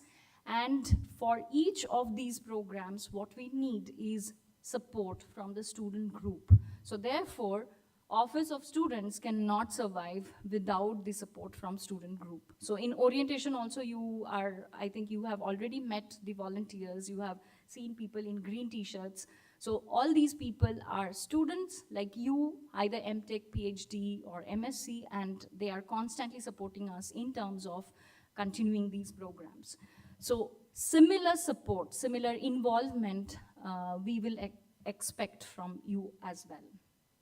Okay, now moving on to the next thing. So I've already talked about this. So these are some of the courses which were designed at one point of time in 2019 with a lot of brainstorming, where we need your help when we execute this from the coming semester in physical mode. So you will be seeing in Social Connect. So Social Connect is basically where you get to connect to others. And it not just to your next person, but to in a much larger sense, to nature, to your surrounding, to the society, okay? And many of you might be already coming from IITs or other institutes where you have stayed in hostels, so you are quite well aware of how hostel lives are. But many of you might be coming for the first time to the hostel. So hostel life is something which could be very joyful. You could really enjoy it in terms of everything, academics, non-academics. It could also sometimes be very stressful when you feel very lonely. You miss your family, okay? You seclude yourself from others. That is what should not happen, and that is what is more important for an undergrad student to understand, because they are very young and they're leaving their family and coming here. For postgraduate student, obviously, we believe that you're already mature, you are responsible enough to take care of yourself, but still in many of the cases, this happens. So Social Connect is a course where people get to talk to each other, get to express themselves, get to do a lot of things which are absolutely outside the classroom. Although these courses are meant for the undergraduates, but as I mentioned, you will be part of it as mentors, as moderators, managers of those courses, so you will also get to do some of these things. So for example, if we do a heritage walk, if we do a blue city walk like Jodhpur, or if we do something like a food walk, you will be also walking with those undergraduate students. And it's absolutely amazing. We have done this in 2019 and it's a lot of fun. There will be faculty members, staff members, students of UG as well as your PG, other batchmates and all. So it will be a fun experience for all of you. And after a point, all of you will, at one point of time, you will get these kind of TA-ships to do. Okay, so similarly, performing arts and sports are something where we host a lot of external artists and external sports enthusiasts, sports coaches on campus. So they're not from the campus, they're not our regular faculty members or staff members, but we actually host them, invite them from different other institutes or from Jodhpur or in and around Jodhpur.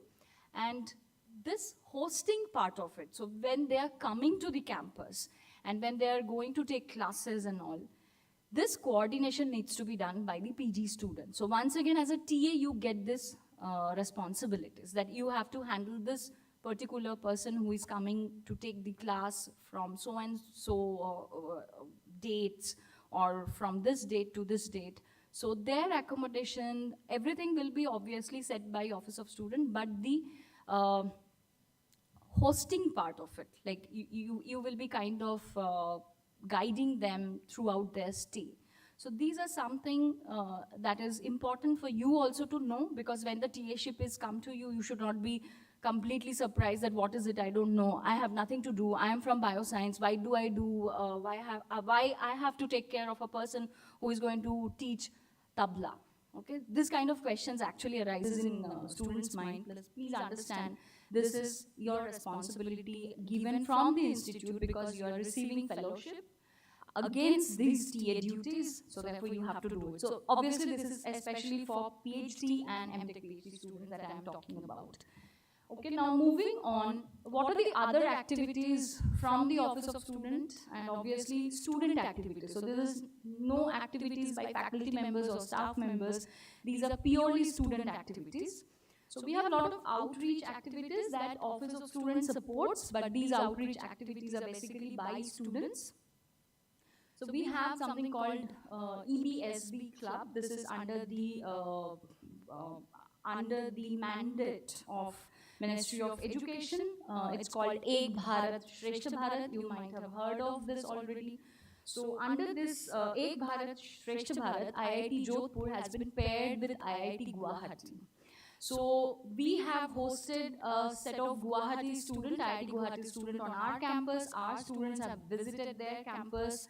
They have jointly come up with programs and all. So this is a very, I would say, a very lively group. Gives you a lot of options to participate in many things, many events. So therefore, if some of you are interested, please join Ek Bharat Shreshtha Bharat. It has a full student group who are managing these kind of activities, and obviously Office of Students support their travel, their management of their programs and all that. Other than that, we have some of the outreach activities which is related to more of a social nature. For example, we have an independent student group which is known as Rotaract Club of IIT Jodhpur. Rotaract Club of IIT Jodhpur does not come under Office of Student exactly, but obviously without institute support, Rotaract cannot do some of its events. So we always support them, but you can understand this is an independent student group. So whatever they do, they're doing it independently, they're managing their finance independently, they're preparing for their events, they have their governing body also, and this is all by students. So this is also something very interesting. Rotaract, you might be knowing because Rotaract is an international body. So many of you must be knowing what Rotaract does. So similarly, IIT Jodhpur students are also participating in those kind of social causes. From institute side, like the one which is more under the institute norms and guidelines, we have such social group which is known as Parivartan, where students participate. They do a lot of things like blood donation camp, distribution of clothes for underprivileged people, distribution of books and all that for underprivileged children. So you can actually participate in all these activities if you're interested. So it's not just classroom, it's not just academics, because I think in the whole morning session you have heard a lot in terms of curriculum. What is your requirement? What are the norms? What is the guideline? When do you get what kind of grade? What is CGPA, SGPA, all that. So this is all about academics. And obviously, majorly you are here for academics, but just academics cannot make you what you want to be in future. And that is why all these kind of non-academic activities are absolutely important for your growth. Okay, what else we do?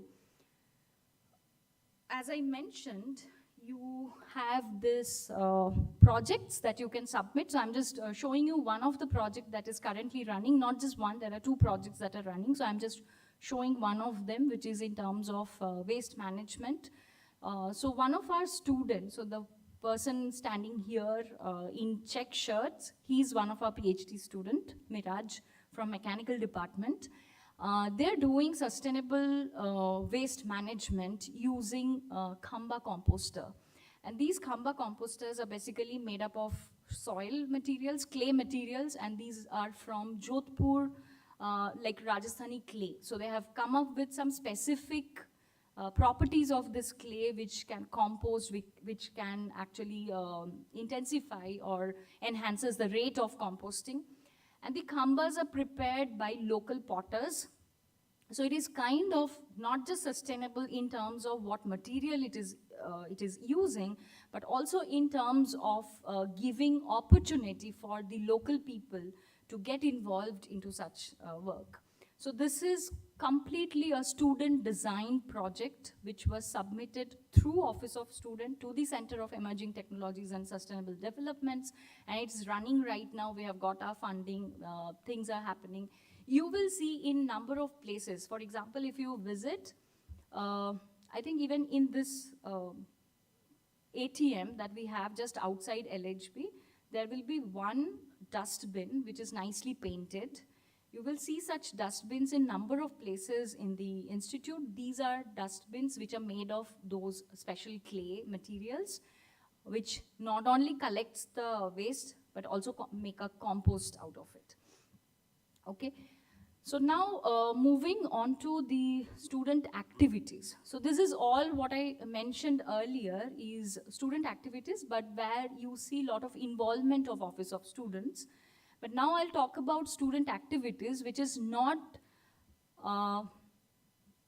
like guided by Office of Student, but obviously managed by Office of Student. A lot of things are managed.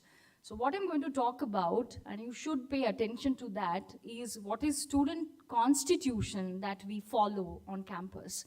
And student constitution is something very important that you should understand because it tells you what are the right channels to communicate, who are your representatives, how can you raise voice for or raise your concern about something. Is it like randomly you send emails to everyone, or are there certain channels through which you can do that? Are there student representatives who are actually representing you and your problems to the higher authority? So all that is there in the Constitution that you need to understand, need to know. So what we have decided also that when we conclude our orientation program, which is going to happen on 25th of July, that is Monday evening, you will receive a pen drive where you will have all these details, all these documents that are something which is very important from the Office of Student side that the student know. So we'll put those details in that pen drive and we'll give it to you as a token from the orientation team. Okay, now what I'm going to show you is what are the different activities that we do. So as I mentioned earlier, that it is not just academics that will make you what you want to become in future, but it is a lot of non-academic activities that actually makes you what you want to become. Okay, so as once Mahatma Gandhi said that by education, I mean an all-round drawing of the best in child and man in body, mind, and spirit.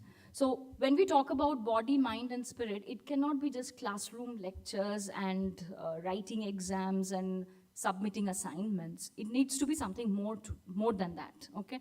So people who have already coming from hostel life, who has already experienced hostel life, you already know about it, but who have not gone through this, hostel life can be very enriching on campus because it gives you lots and lots of options to do many, many other things. So if you look at what are the different kinds of co-curricular and extracurricular activities that we do on campus, we have, in terms of co-curricular activities, there are boards. So as per our constitution, we have divided these different activities under different boards. So we call them boards of academic interactions, boards of innovation and entrepreneurship, boards of, you have boards of career development, alumni relation, all these are there. So under your co-curricular activity, these are different boards that gives you option to pursue your co-curricular activity. So what is co-curricular, by the way? So someone who is pursuing a Mtech degree in robotics, let's say, can participate in Robocon. Okay, so Robocon is a national level competition among IITs, and also there are international level competitions like SAE Baha, where you design vehicles and all that. So these are all co-curricular. So what you are learning in your class, in your academic program, you can actually use that in terms of these co-curricular activities. You can actually apply those learning. So you can say actually these are learning outcome of your academic programs. but not in an academic sense, but from the co-curricular side.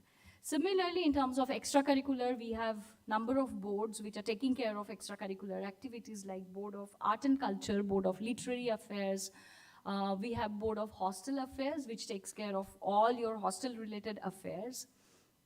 And we have boards of student sports. So these are different boards that are there, and students can participate under these boards in different positions. So you can become a member, you can become a volunteer, you can participate as a vice president by going through a certain election or selection process, and then you can actually join these societies. You can pursue what you want to do other than academics, okay? So in our constitution, what we have 3 bodies. One is called the Student Senate, one is known as the Student Activity Council, and the other one is Student Academic and Co-Curricular Activity Council. These 3 bodies are at par, so they are of the same level. However, Student Senate has no faculty members involved. It's an absolutely student body. We have the General Secretary, an elected student member from the student body. So the election happens, and the student, it's an open student election. So all of you are eligible to vote, and you can elect your General Secretary for the Student Senate. Then both the councils, Activity Council, Student Activity SAC and SESC, both of them have General Secretary. They are also elected student members. So these are 3 student positions which are elected by the student body, and they're very prestigious, I must say. So the General Secretaries are actually not just prestigious, it's a post which a very, very responsible post also. That means when you are taking these posts, you are actually going to lead the student body. You're going to make a bridge between the administration and the student body.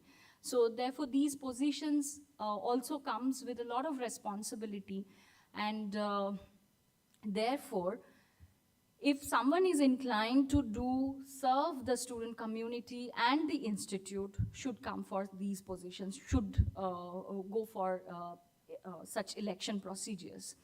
Okay, so Student Senate, where we have completely student bodies, so completely student members. So we have the 3 general secretaries, we have vice presidents, vice presidents of the board. So each board that I was talking about has a president who is a faculty member who takes care of execution of different programs or different events of the boards, also takes care of the finance of the board. And then you have vice president of the boards who is a student member who takes care of how to execute, how to plan the different activities, how to manage the board, how to manage the different societies under the boards. Okay, so these positions, these student positions are actually of, these are heavy responsibility position. And once, if you are really, really inclined to do something which is beyond your academics, you must participate in this. Even if it is not, you should participate in these activities just to have some relaxation or refreshment out of your busy schedule. It is actually very helpful to keep yourself calm and keep yourself composed. Okay, so I'll not discuss a lot of things about this because tomorrow you have dedicated session by the students on these boards and on Student Senate and SAC and SESC. So they will be talking about it. The general secretaries will be talking to you people.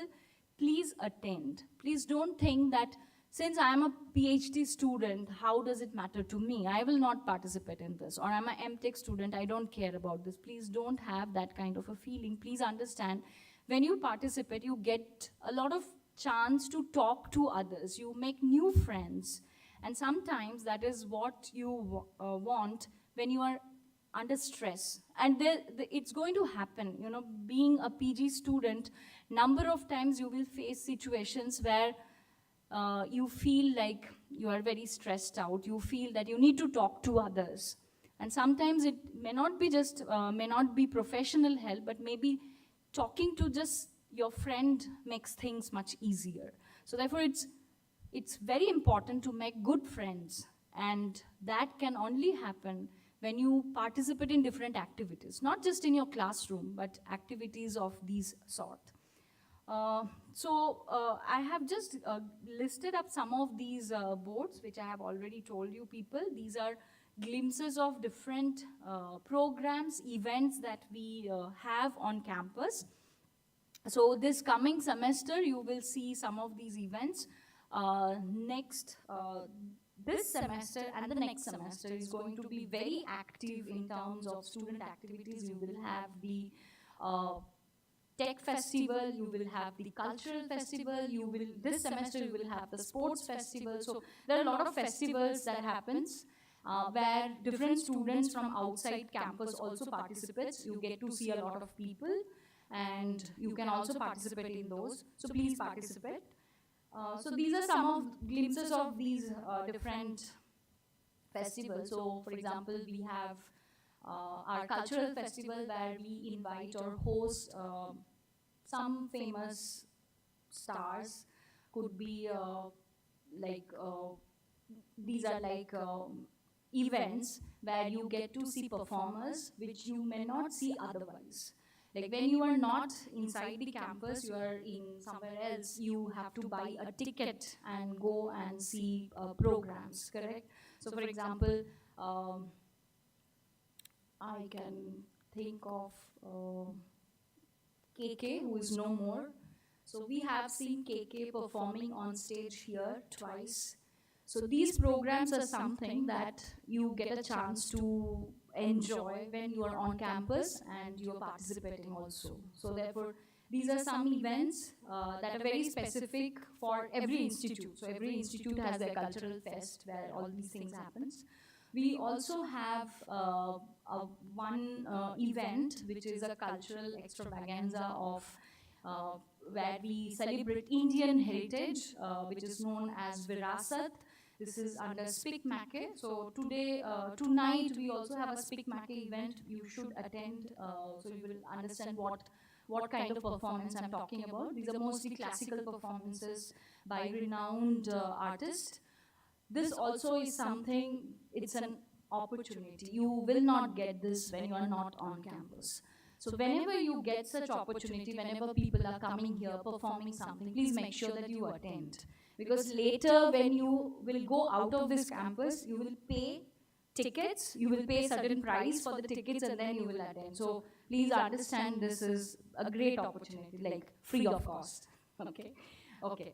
So I'll finish with a few words that I want to tell all the PG students, because being postgraduate students, as I mentioned, that we expect that you are mature enough, you are responsible, and you can take care of yourself to some extent when you are in hostel.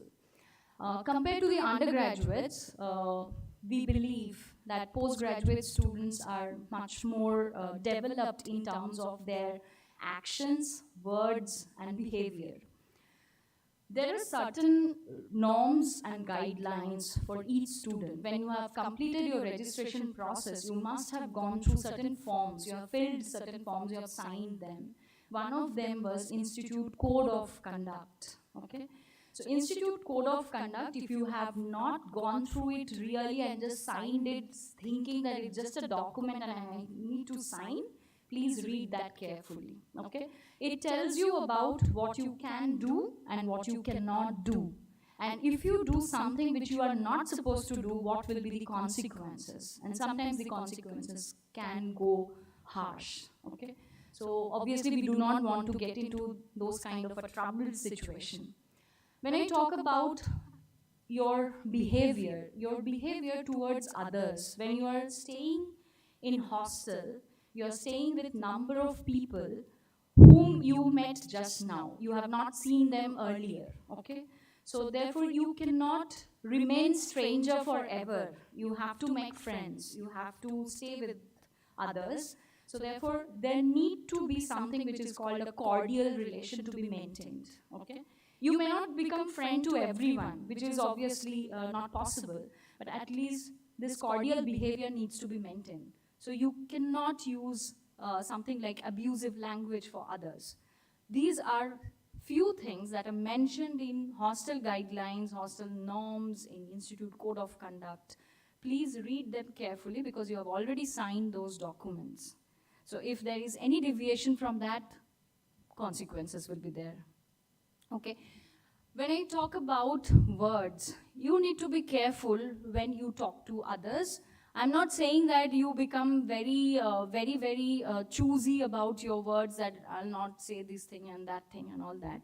But when you are talking or when you are expressing yourself over emails or over WhatsApp messages or something, you're trying to communicate to the higher authority, you need to be polite, you need to be respectful. So please understand, if institute has created certain facilities, it has created with not a plethora of fund, okay? So everything comes with a certain price, so not everything is unlimited.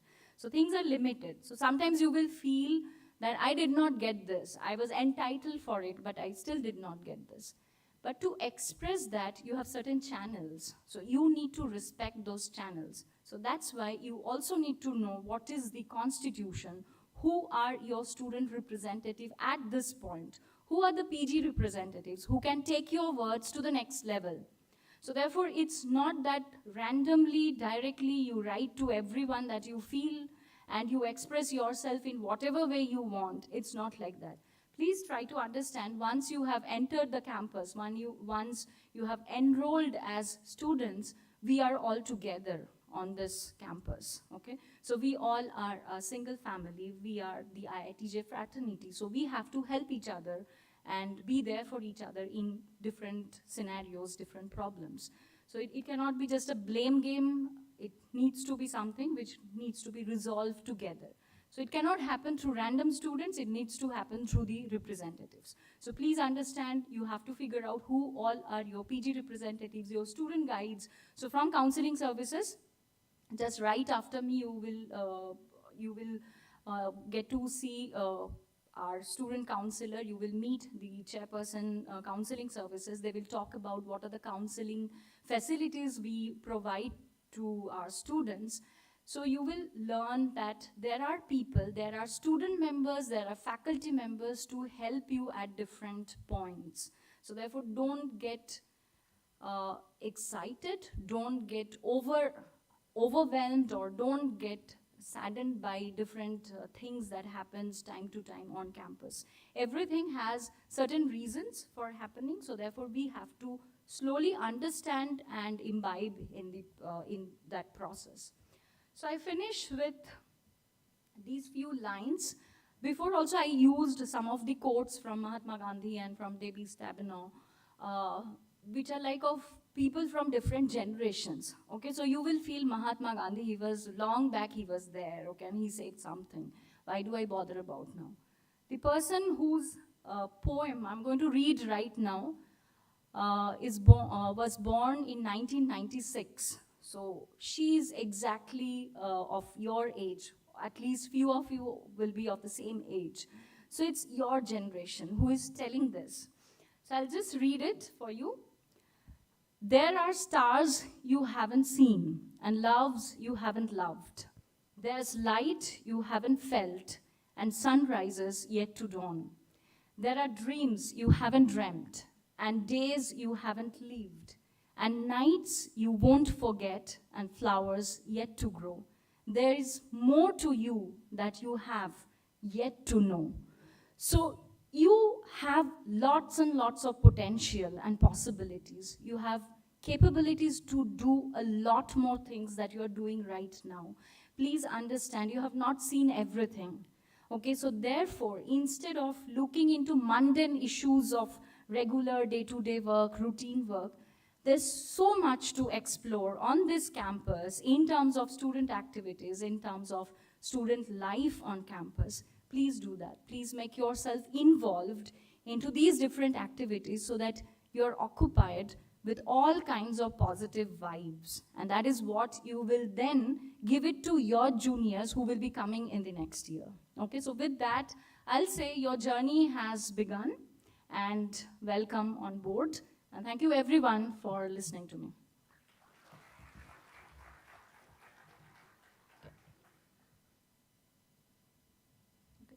So if there are any questions related to anything, you can drop email and I'll be happy to answer. Okay?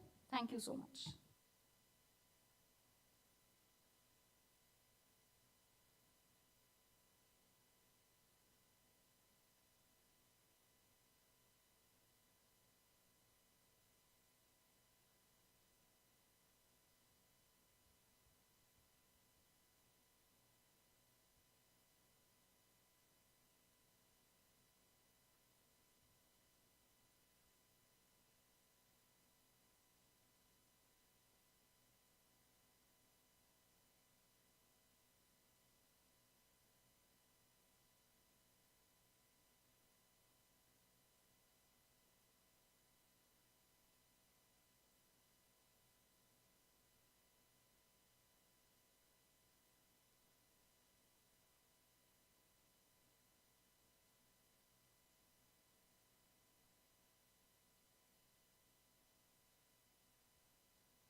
Thank you so much, ma'am. I'm sure this information was highly useful and it will help you with your career ahead. And moving on with that, we know student life involves struggles but more fun, few problems but more joy. And wellness is not just a medical fix, but a way of living a lifestyle sensitive and responsive to all dimensions of the body, mind, and spirit. An approach to live life we desire to achieve our highest potential for well-being now and forever. Now we shall have an introduction to student well-being on campus by Chairperson Dr. Sakshi Danekar and followed by a word by Student Chair Counselor Mr. Prasad Gadkari.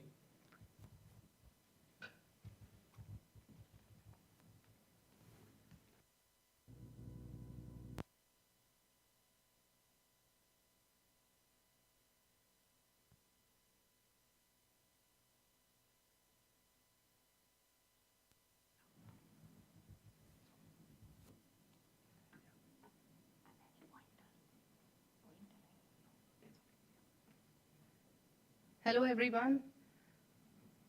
A very good afternoon. I can see people sitting in the last benches. Okay, so hello, everyone. Hello, colleagues. My presentation would not be very formal. And if you have heard the earlier presentation of Dr. Pal, I think you would have got some idea about what really well-being means, right? So I'll be elaborating on it a little bit. I will show you what exactly the structure is. Like it was told in the earlier presentation, you should know your point of contact, right? So that is something that we'll be discussing. And then there will be more details given by the student counselor. Right, so I am Dr. Sakshi. I work in Department of Electrical Engineering. Currently, I'm the chair for the committee. So earlier, so I think around 2019 mid, till then it was called as Student Counseling Services, right? And then it was changed to well-being. So when we talk about well-being, this means taking care of your mental well-being, right? So let's see what are the key features of this committee. So we create a conducive environment for upkeep of mental well-being of students, right? You're coming to campus for the first time, right? Many of you might not have stayed in hostels. You're coming from home, right? Away from parents, away from home. So if you need any kind of help, first in knowing the campus, knowing the culture, understanding how to connect to your friends, right? Your fellow mates, your teachers. So it's especially for the PG, right? You are in master's or PhD program. So connecting to your supervisor is something which is extremely important, right? Then your behavioral skills, right? Or if you're stressed out, is there anybody whom you can talk to? So I will show you who you can connect to, right? The ways you can connect to them.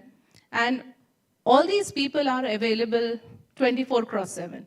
You can contact them when you need them, right? Then we provide you guidance how to deal when you are in difficult times, right? And something that is extremely important, this is primarily for PhD students, build a positive attitude, right? The first paper comes after 2 years, right? Till then is a lot of frustration and not able to understand the problem statement. So that's the time that you have to have your positive attitude. Or if you're a master's student and you're sitting for your placements, right? So that is the time you need this. So positive attitude is something which is important for everyone in general. This is something we help you build on, right? And the last line where I have underlined, maintaining all confidentiality. So this is there because many students have this question that if we talk to you or if we talk to the counselor, my friend will know it, right? But you don't want to do it, obviously. So we ensure that your confidentiality is maintained.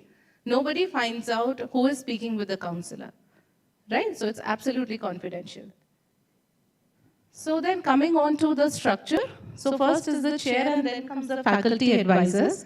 I will show you the faculty advisors who are there with us in the committee. So then comes the student counselor who connects to all students, right? If I particularly talk about the students team, right? So you have student heads. I will show you details of them too, who are PG student heads currently.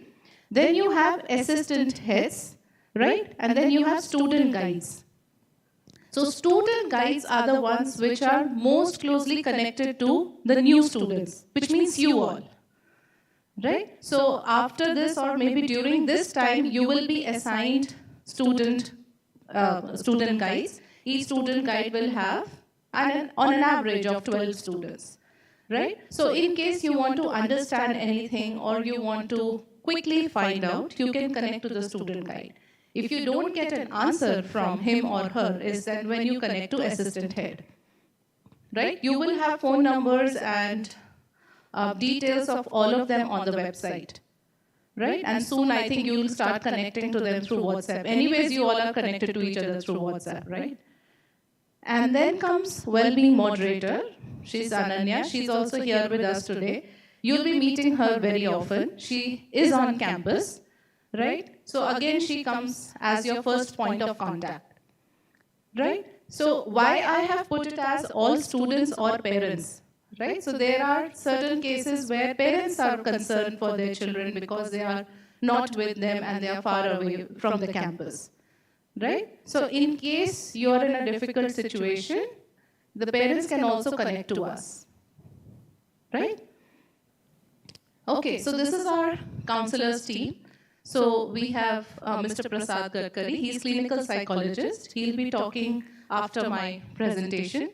And he is your, again, first point of contact. So it depends on you whether you want to connect to the student guide first or the well-being moderator or the counselor, right? You have these options open.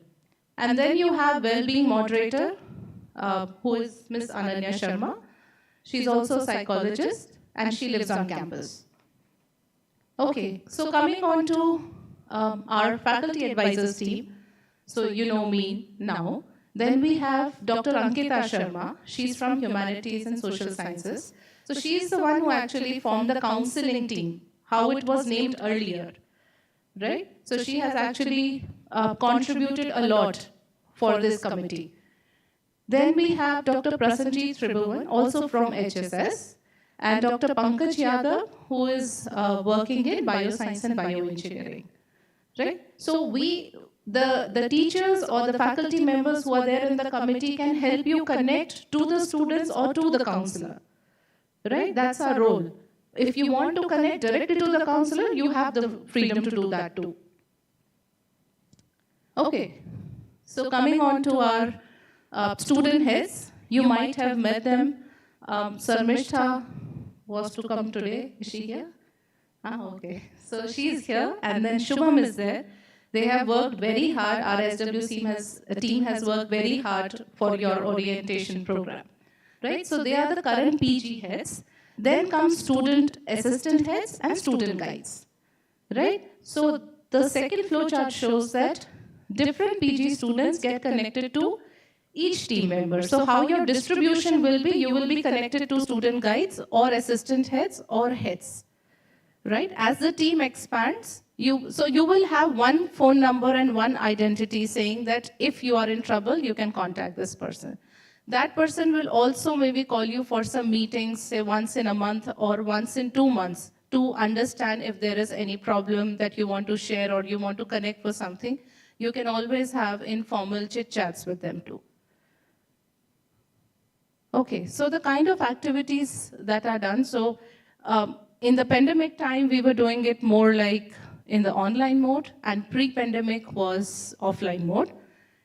We'll start with offline mode soon. So this is virtual progressive muscle relaxation. So this is like an exercise of something around 20 minutes, which helps you relieve your stress, right? So we used to do it in LHB, and we'll start, once we have more students on campus, we'll start it in offline mode.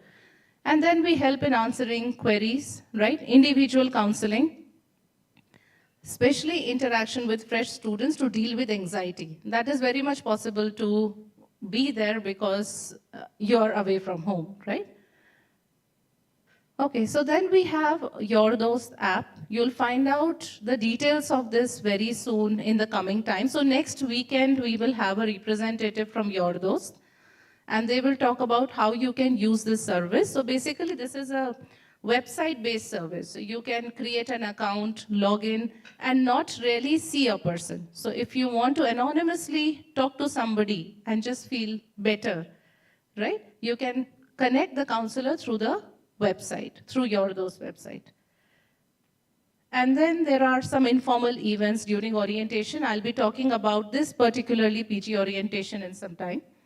And then we organize some lectures and trainings, also institute level workshops for your mental well-being. So these are past activities of the PG team. So I have now made it like post and pre-pandemic, right? Pandemic was all online. So open air movie screening. This was something I think they have seen. Which movie? Chichore, I think, right? Okay. And then we have these. So these are online meetings, glimpses of online meetings during the pandemic time.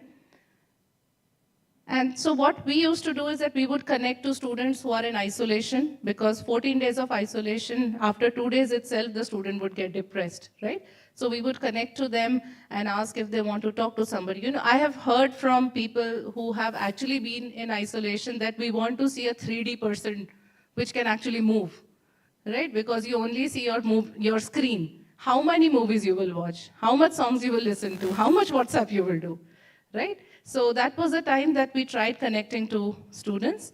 These are some glimpses from the Shera celebrations and previous year PG orientation. Okay, so this is pre-pandemic. So obviously, life was beautiful before the pandemic, and that's what is shown in the picture. Yeah. So these are some informal events that you'll go through on 24th evening, rather afternoon. So you will have some informal networking and social interactions, open mic competitions.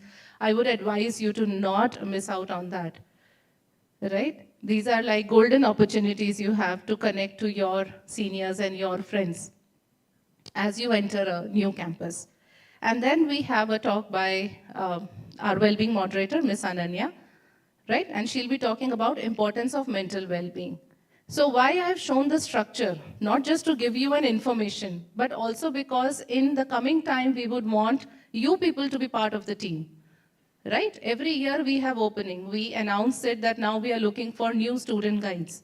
So if you get help, is the time when you are able to help others, right? So that's the main reason to show you how the structure looks like, and if you can really, it'll be great if you can contribute to the team. You can help your friends and you can help your juniors, right? So, yeah, so now onwards what will happen is that the well-being moderator in the due course of time will start talking to student guides, and student guides will then connect you to her, right? We also plan some other informal events which we will start announcing on emails. So you will start seeing that, and if you're interested, you can, the sessions can be in the mess over a cup of coffee. The sessions can be while you're having your dinner or lunch, right? Or on weekends. So, yeah, so we are there for you. This is our website, then Facebook, Instagram. This is the mailing address. You can connect to us anytime, right? So please stay happy and stay connected. Thank you. I now request Student Counselor Prasad sir to take over the stage.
So, very good afternoon.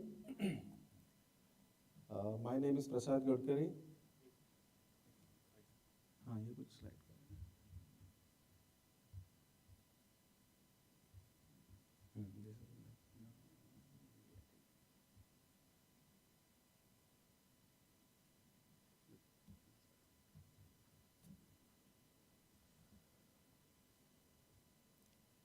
So, welcome on board. Some of you have come to post-graduation in continuation with your stay in Jodhpur campus itself, but many of you must be new to this campus. So specifically all those who have joined newly, I am welcoming them because people who already come from undergraduations and join the PGs here, many of them know me well. Today's idea of interacting with all of you is to open a window of opportunity to get some tips of how to be little happy, normal, and still be IIT students. Okay?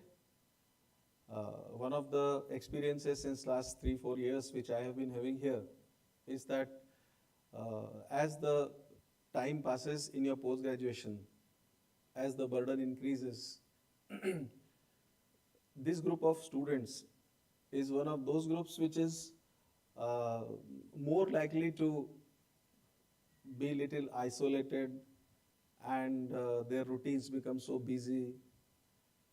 So this is a kind of some preventive tips which I will like to give you in this small interaction. And second is to break the wall of hesitation. Hesitation of knowing oneself, hesitation of asking for help timely. So those hesitations which may become burdensome for you. So this interaction is to help you break those hesitations and get to know us. So that's why, as ma'am also had introduced, I am Prasad Gadkari. I am clinical psychologist by profession, and I have junior colleague Ananya Sharma. She will also meet you soon. So she is also psychologist and she remains on campus. Okay? So the topic I have kept it little informal. Mind matters in student life. Okay? So there are going to be many academic things in your life, but apart from that, what are all those mind matters which are important to you? We will discuss them in short. Okay?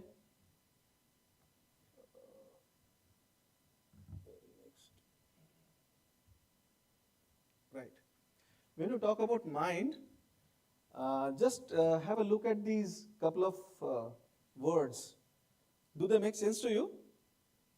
I would be happy if I can hear some voice from that side. The first word is personal space. What does it mean to you? Especially since now you are postgraduates, about to be getting into post-graduation. Personal space means what? Huh? Yes, me time. What else? Huh? जोर से बोलो. Intimate time, me time. More than that, personal space is something which has some entry ticket. Yeah, nobody can enter it without your permission. Your way of life, your way of looking at the world, okay, what you like, what you don't like. And the biggest part of this personal space is privacy. Everybody has one's own private world. And since my guess is in post-graduation, other than some exceptions, some who are extremely talented and, join their MScs at the age of 15, I suppose all of you are 18 plus, right? Yes or no? 18 से नीचे तो नहीं है कोई? Okay, so legally also all of you are adults and everybody has a private personal space. Okay? Then there are feelings. Okay?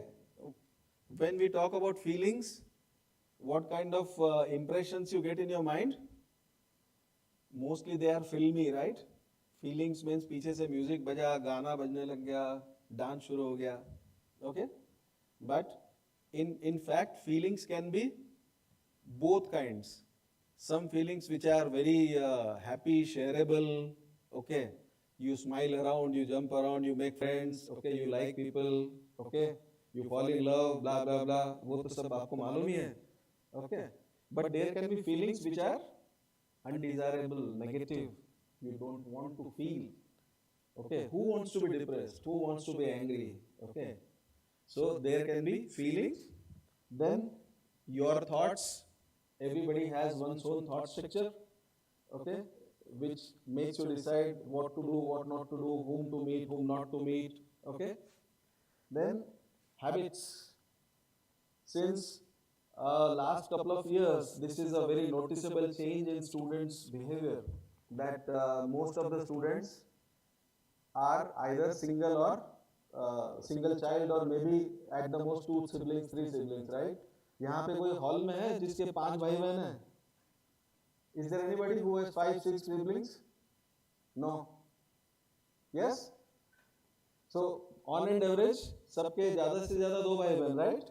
1, 2, 1, 2. So over the period, what has happened is that since at home also you are like VIPs, you are kings, okay?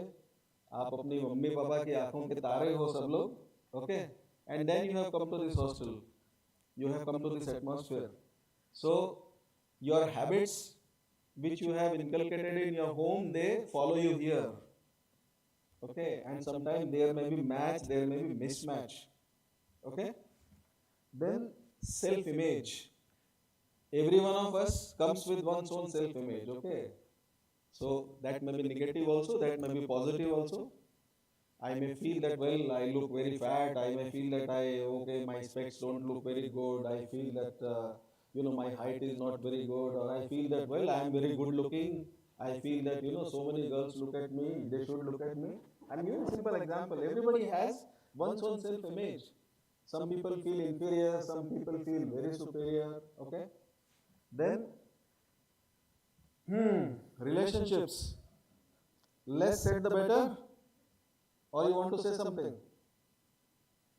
This is your typical age where this is one of the most popular game. जैसे कबड्डी कबड्डी कंचे कंचे खेलते हैं ना, वैसे relationship भी खेलते हैं बच्चे. And since last couple of specifically these last 2-3 years, when there was pandemic and all of you were locked up in your houses, all over India, there was the same story. So there is another dimension of relationship, that is long distance. So hero Srinagar में और heroine Chennai में है, and then they are fighting over internet. Yeah. Then the last one of the words which again comes to your mind space is self-control. You will understand the importance of it little later. The crux of this word self-control is that it is up to me what I want to do. It is up to me what I want to learn. It is up to me, okay, how much Netflix I want to see. It is up to me how much cigarettes I want to smoke. There is nobody to control you. Nobody can come and check your room. Nobody, your dad cannot call you from some 600 kilometers and ask you whether you have eaten well or not. So there is a lot of things related to your own monitoring oneself. Okay? यहाँ तक ठीक है? Okay.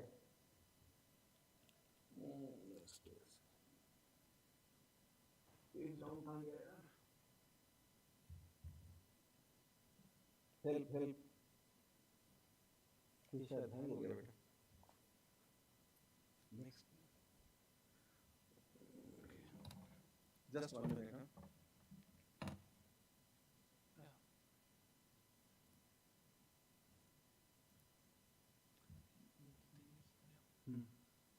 जिसमें continue हो रखो. Yes. आ गया.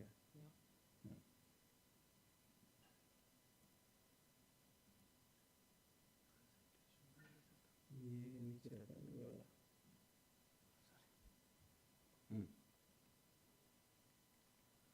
Well, so what happens about these mind matters? If understood well and handled carefully, your career and life blooms. If your mind matters are in your control, your thoughts, your feelings, you are able to flexibly change your habits, okay? You are able to handle your relationships, everything goes fine. So your life and career blooms, okay? But if not understood well and ignored, what happens? Your career and life may twist undesirably. This twist undesirably is a very mild expression, okay? What is the severe expression if someone's career and life twist undesirably? It can be extremely negative also. Okay, people may injure themselves, people may become depressed, okay.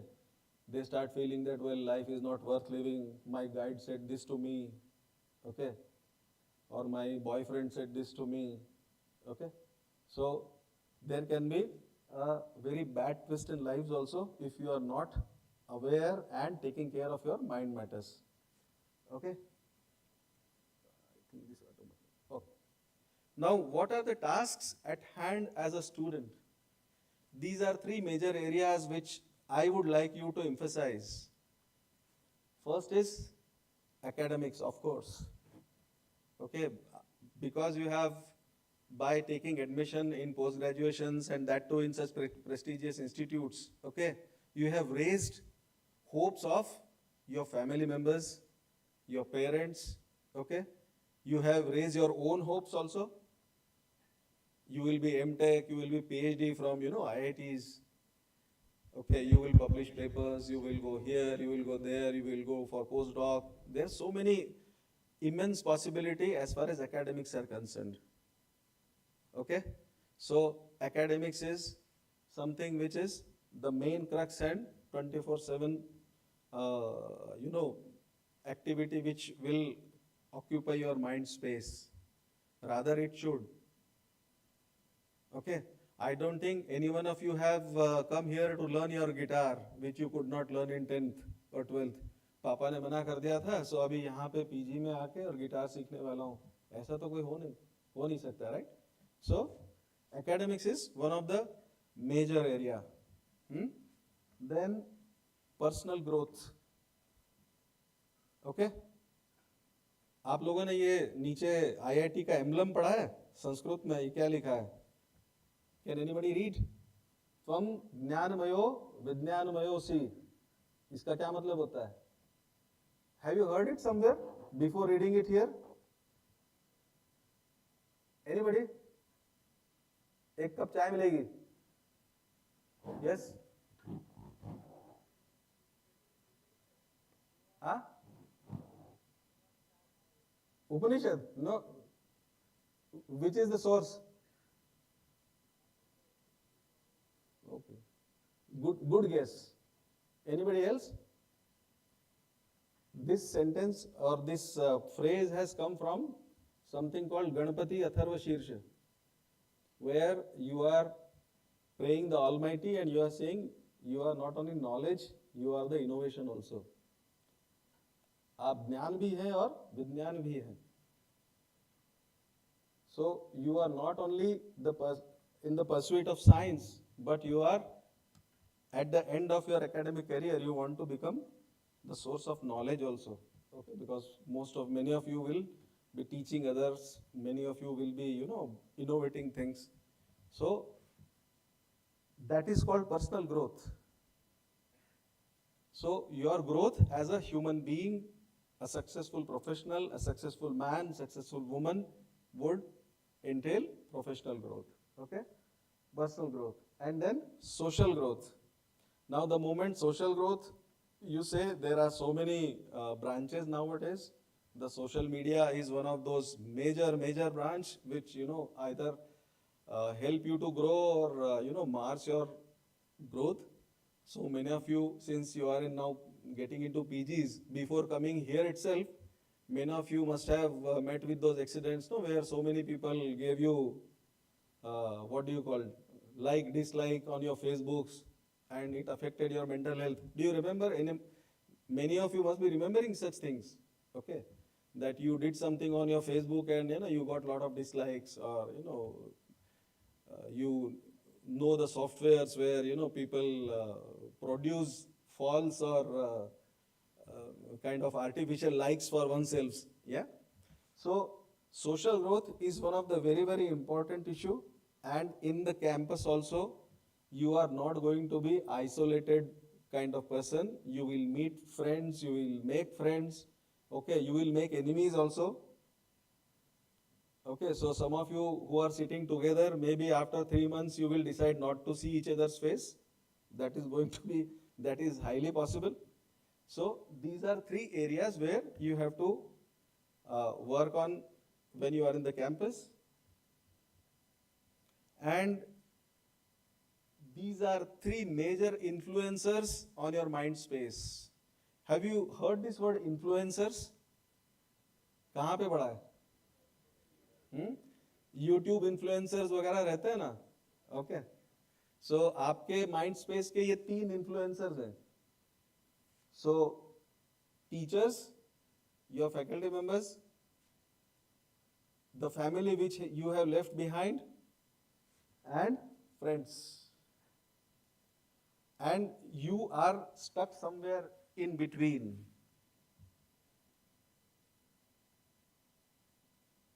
Right? So these 3 influencers will affect and mold your personality. It depends upon how you take it. So you have, even with teachers also, you have a very positive parent-child kind of relationship where teacher is, you like your teacher and teacher likes you, and well done, you get everything and you get good scores. Okay, but especially for PhD students, I am telling this, that PhD guide and student is, if you are not careful, in short term, in short term, it becomes not less than something like Saas Bahu. Yeah? You do whatever work teacher doesn't like, or whatever teacher tells you you don't like, then you don't want to see your guide's face. These things can happen. Okay? So you have to be very careful in developing these relationships. Okay? Family, though you are here staying in your hostel, but there are students, I have seen such students who inform their mom some 1,000 kilometers away to wake him up for the exam. So mummy घर से phone करती है, बेटा उठो, पढ़ाई करो. Okay. So it depends what kind of dependency or what kind of, bonding is there? Is it working for you positively? It is working negatively for you? And friends, the moment you say friends, the boundary is very, very broad. Okay, acquaintance, you don't know when acquaintance become the friend. When the friend becomes little close friend, then the little close friend becomes something different from the friendship, okay, which you don't want to define, okay.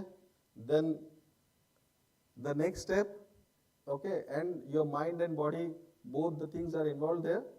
So these three areas, these three influence are there in your life, which can mold your life here, okay.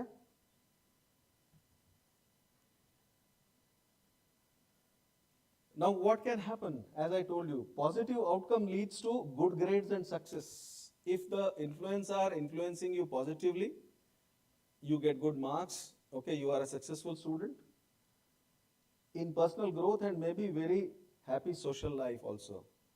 Okay, so today you are juniors, but as ma'am was showing you the structure, maybe next year or next to next year, you yourself will become student guide, or you will head some committees, or you will become secretaries, okay. Middle outcome brings you mixed results, okay. So marks तो बहुत अच्छे आ गए लेकिन breakup हो गया, ये mix outcome है ना कि नहीं?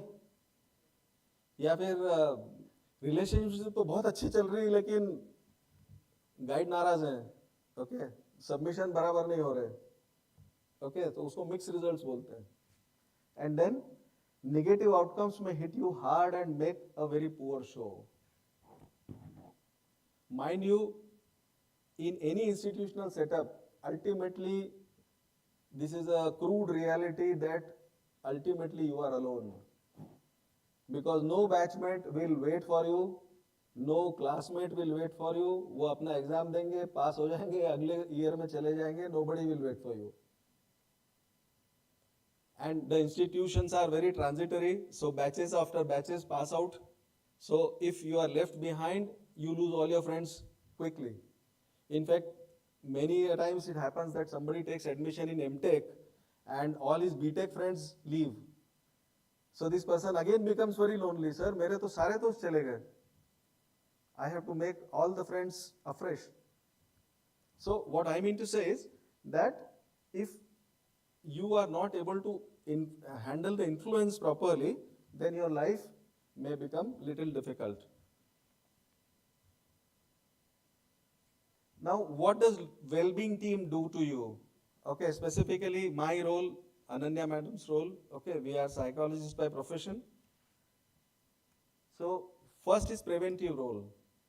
What is prevention? Is to warn you or giving you warning signals, or doing such activities which enhance your mental health, which enhance your capacity, build your own personal capacities. Okay, so overall, this whole well-being team, including all the structure which Chairman Madam told you, they try to enhance positivity in the campus, okay, by activities, by relating to students, okay, and see all of you happy and growing. Then there is a curative role. Curative role is be with you when you need support, provide emotional counseling, guidance, and make you regain your strength and move on. Now this curative role is little difficult, and I guess I wish that nobody has to come into this stage. Though we are there 100% 24/7, I have my regular visits here which you are informed by emails. There is a good counseling setup where you can come anonymously and meet and have one-on-one counseling for your personal problems. Okay, they are very professional, and they are handled professionally. Complete privacy, confidentiality, everything is taken care of. Ananya also will talk to you about that. So, if you are in trouble, if you are in negative mood, if you are angry, if you are depressed, if something has gone wrong with you in academics, okay, so counselors are there to help you out. What counselors cannot do only is not call your professor and ask to increase your marks. Okay, उसको छोड़ के हम आप कुछ कर सकते हैं. Okay, if you presume कि सर पढ़ाई नहीं की, नंबर कम आ गए, सर ने डांटा, अभी I am very depress, so please call the professor and tell, you know, वो काम काउंसलर का नहीं होता. Okay, but to take care of your negativity, to take care of your feelings, to take care of your problems, whether they are in relationship, whether they are in interpersonal handling of your academic problems. Okay, so we are always there. Okay.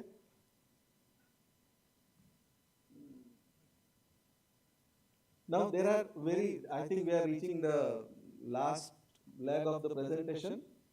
So there are some basics to learn for the good growth. Number one, your main aim and your other objectives. What is your main aim? To receive your postgraduate degree. Yes or no? I have put words in your mouth, or you agree? कोई time pass करने तो नहीं आया ना? Okay, सो ये जो आपने वो महाभारत में मछली की आंख और अर्जुन वाला किस्सा सुना है ना आपने? द्रोणाचार्य आस्क अर्जुन दैट भाई तुमको क्या दिखाई देता है? बोले सर मुझे मछली की आंख दिखाई देती है. So your main aim and objective is to receive your degree without much troubles. Okay, that has to be your main aim. That's what I feel. ठीक है, मैं फिर पूछ रहा हूँ, कोई गिटार सीखने तो नहीं आया इधर? This is IIT. Okay, there is a very good sports stadium. Do you want to become sports person coming into IIT? No, that sports stadium is there, but it is for your physical health. Okay. So, what is your main aim and what is your other objective? You should be clear about it. Your ability to set priorities and review targets. So, you should always prioritize what is good for you, what you are supposed to do. When are you supposed to sit in library? When are you supposed to, go for a stroll, or whether you should study in the night, whether you should study in the day. It's your priority. Okay. Your ability to monitor yourself. That's what in the first slide I had told you. It is only you who will monitor yourself. Okay? So nobody is going to come and knock the door and ask you, hi beta kaise ho, padhai kaise chal rahi hai? ऐसा कुछ नहीं होता है. You yourself have to monitor how much studies you have done, how much is left, or what is happening to your relationship, when should you give it a break. Okay. Then picking up signals of derailment and seek quick help. If you feel that things are going above your head, in India, in North Indian Hindi expression is that जब नाक में पानी जाने लगता है. Okay, so don't wait. If you feel that things are not being handled properly by you, your health is not in your proper shape, your mind is wandering, you are not able to concentrate, your memory is not helping you, your performance is going down, so don't isolate yourself. Pick up the signals of derailment and seek quick help. Okay, so these are some basic things you should learn for your growth. So these are the broad areas to be aware for good mental health. Number one, hard work at academic side. There is no shortcut, I suppose. Okay, मेहनत तो करनी पड़ेगी. So throughout the year, at least 2-3 students I get in counseling sessions saying that sir, बहुत ज़्यादा पढ़ाई करवाते हैं. Sir, बहुत ज़्यादा पढ़ना पड़ता है. Okay, so what do you answer to such students? You are doing PhD, you are doing post-graduation, that too in IIT, so you are supposed to study hard. Okay. Then, good physical and mental health. You should take care of your body and mind together. Okay, there are enough resources here. Mess food is not that bad. Of course, as long as mom herself comes and cooks, you will not get the taste of घर का खाना तो मिलेगा नहीं. But reasonably good food you get. There are good facilities, so you should take care of your body and mind together. And there is enough scope of leisure and pleasure. Throughout the presentations, I think before our presentations also, when Dean Madam was also talking, she was also emphasizing that go out, participate. there are so many avenues where you can, let your hair down and, dance or jump around or make friends or laugh or, have a good time, have fun. There are going to be several opportunities, okay? So you should have enough time for leisure and pleasure, okay? So I stop there. Thank you for listening. And the line below is very important. Do not hesitate to ask any questions here as well as in counseling room. Whenever, if you feel like coming and meeting counselor, you meet me. If you find me very uncle-like with grey hair, abhi inse kya baat karenge? So Ananya is also there, okay? So you can talk to her also. You can talk to me also, okay? So with these words, I am stopping here. If you want to ask any questions quickly, you can ask and then we will end the session.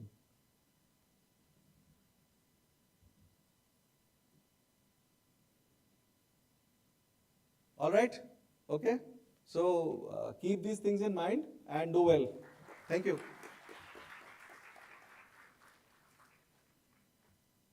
Thank you, sir, for such an interactive session. We will now be proceeding for the snacks. Before that, I have an important announcement to make.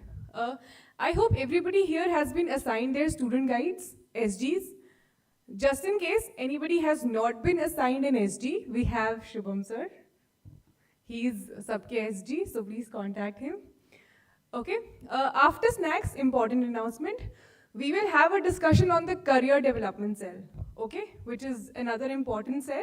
I request everybody to please be back after their snacks and be seated by 5:55 p.m.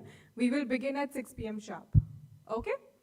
And after the CDC, Career Development Cell presentation, we would also have the SPICMECA event, which is another event that you will enjoy.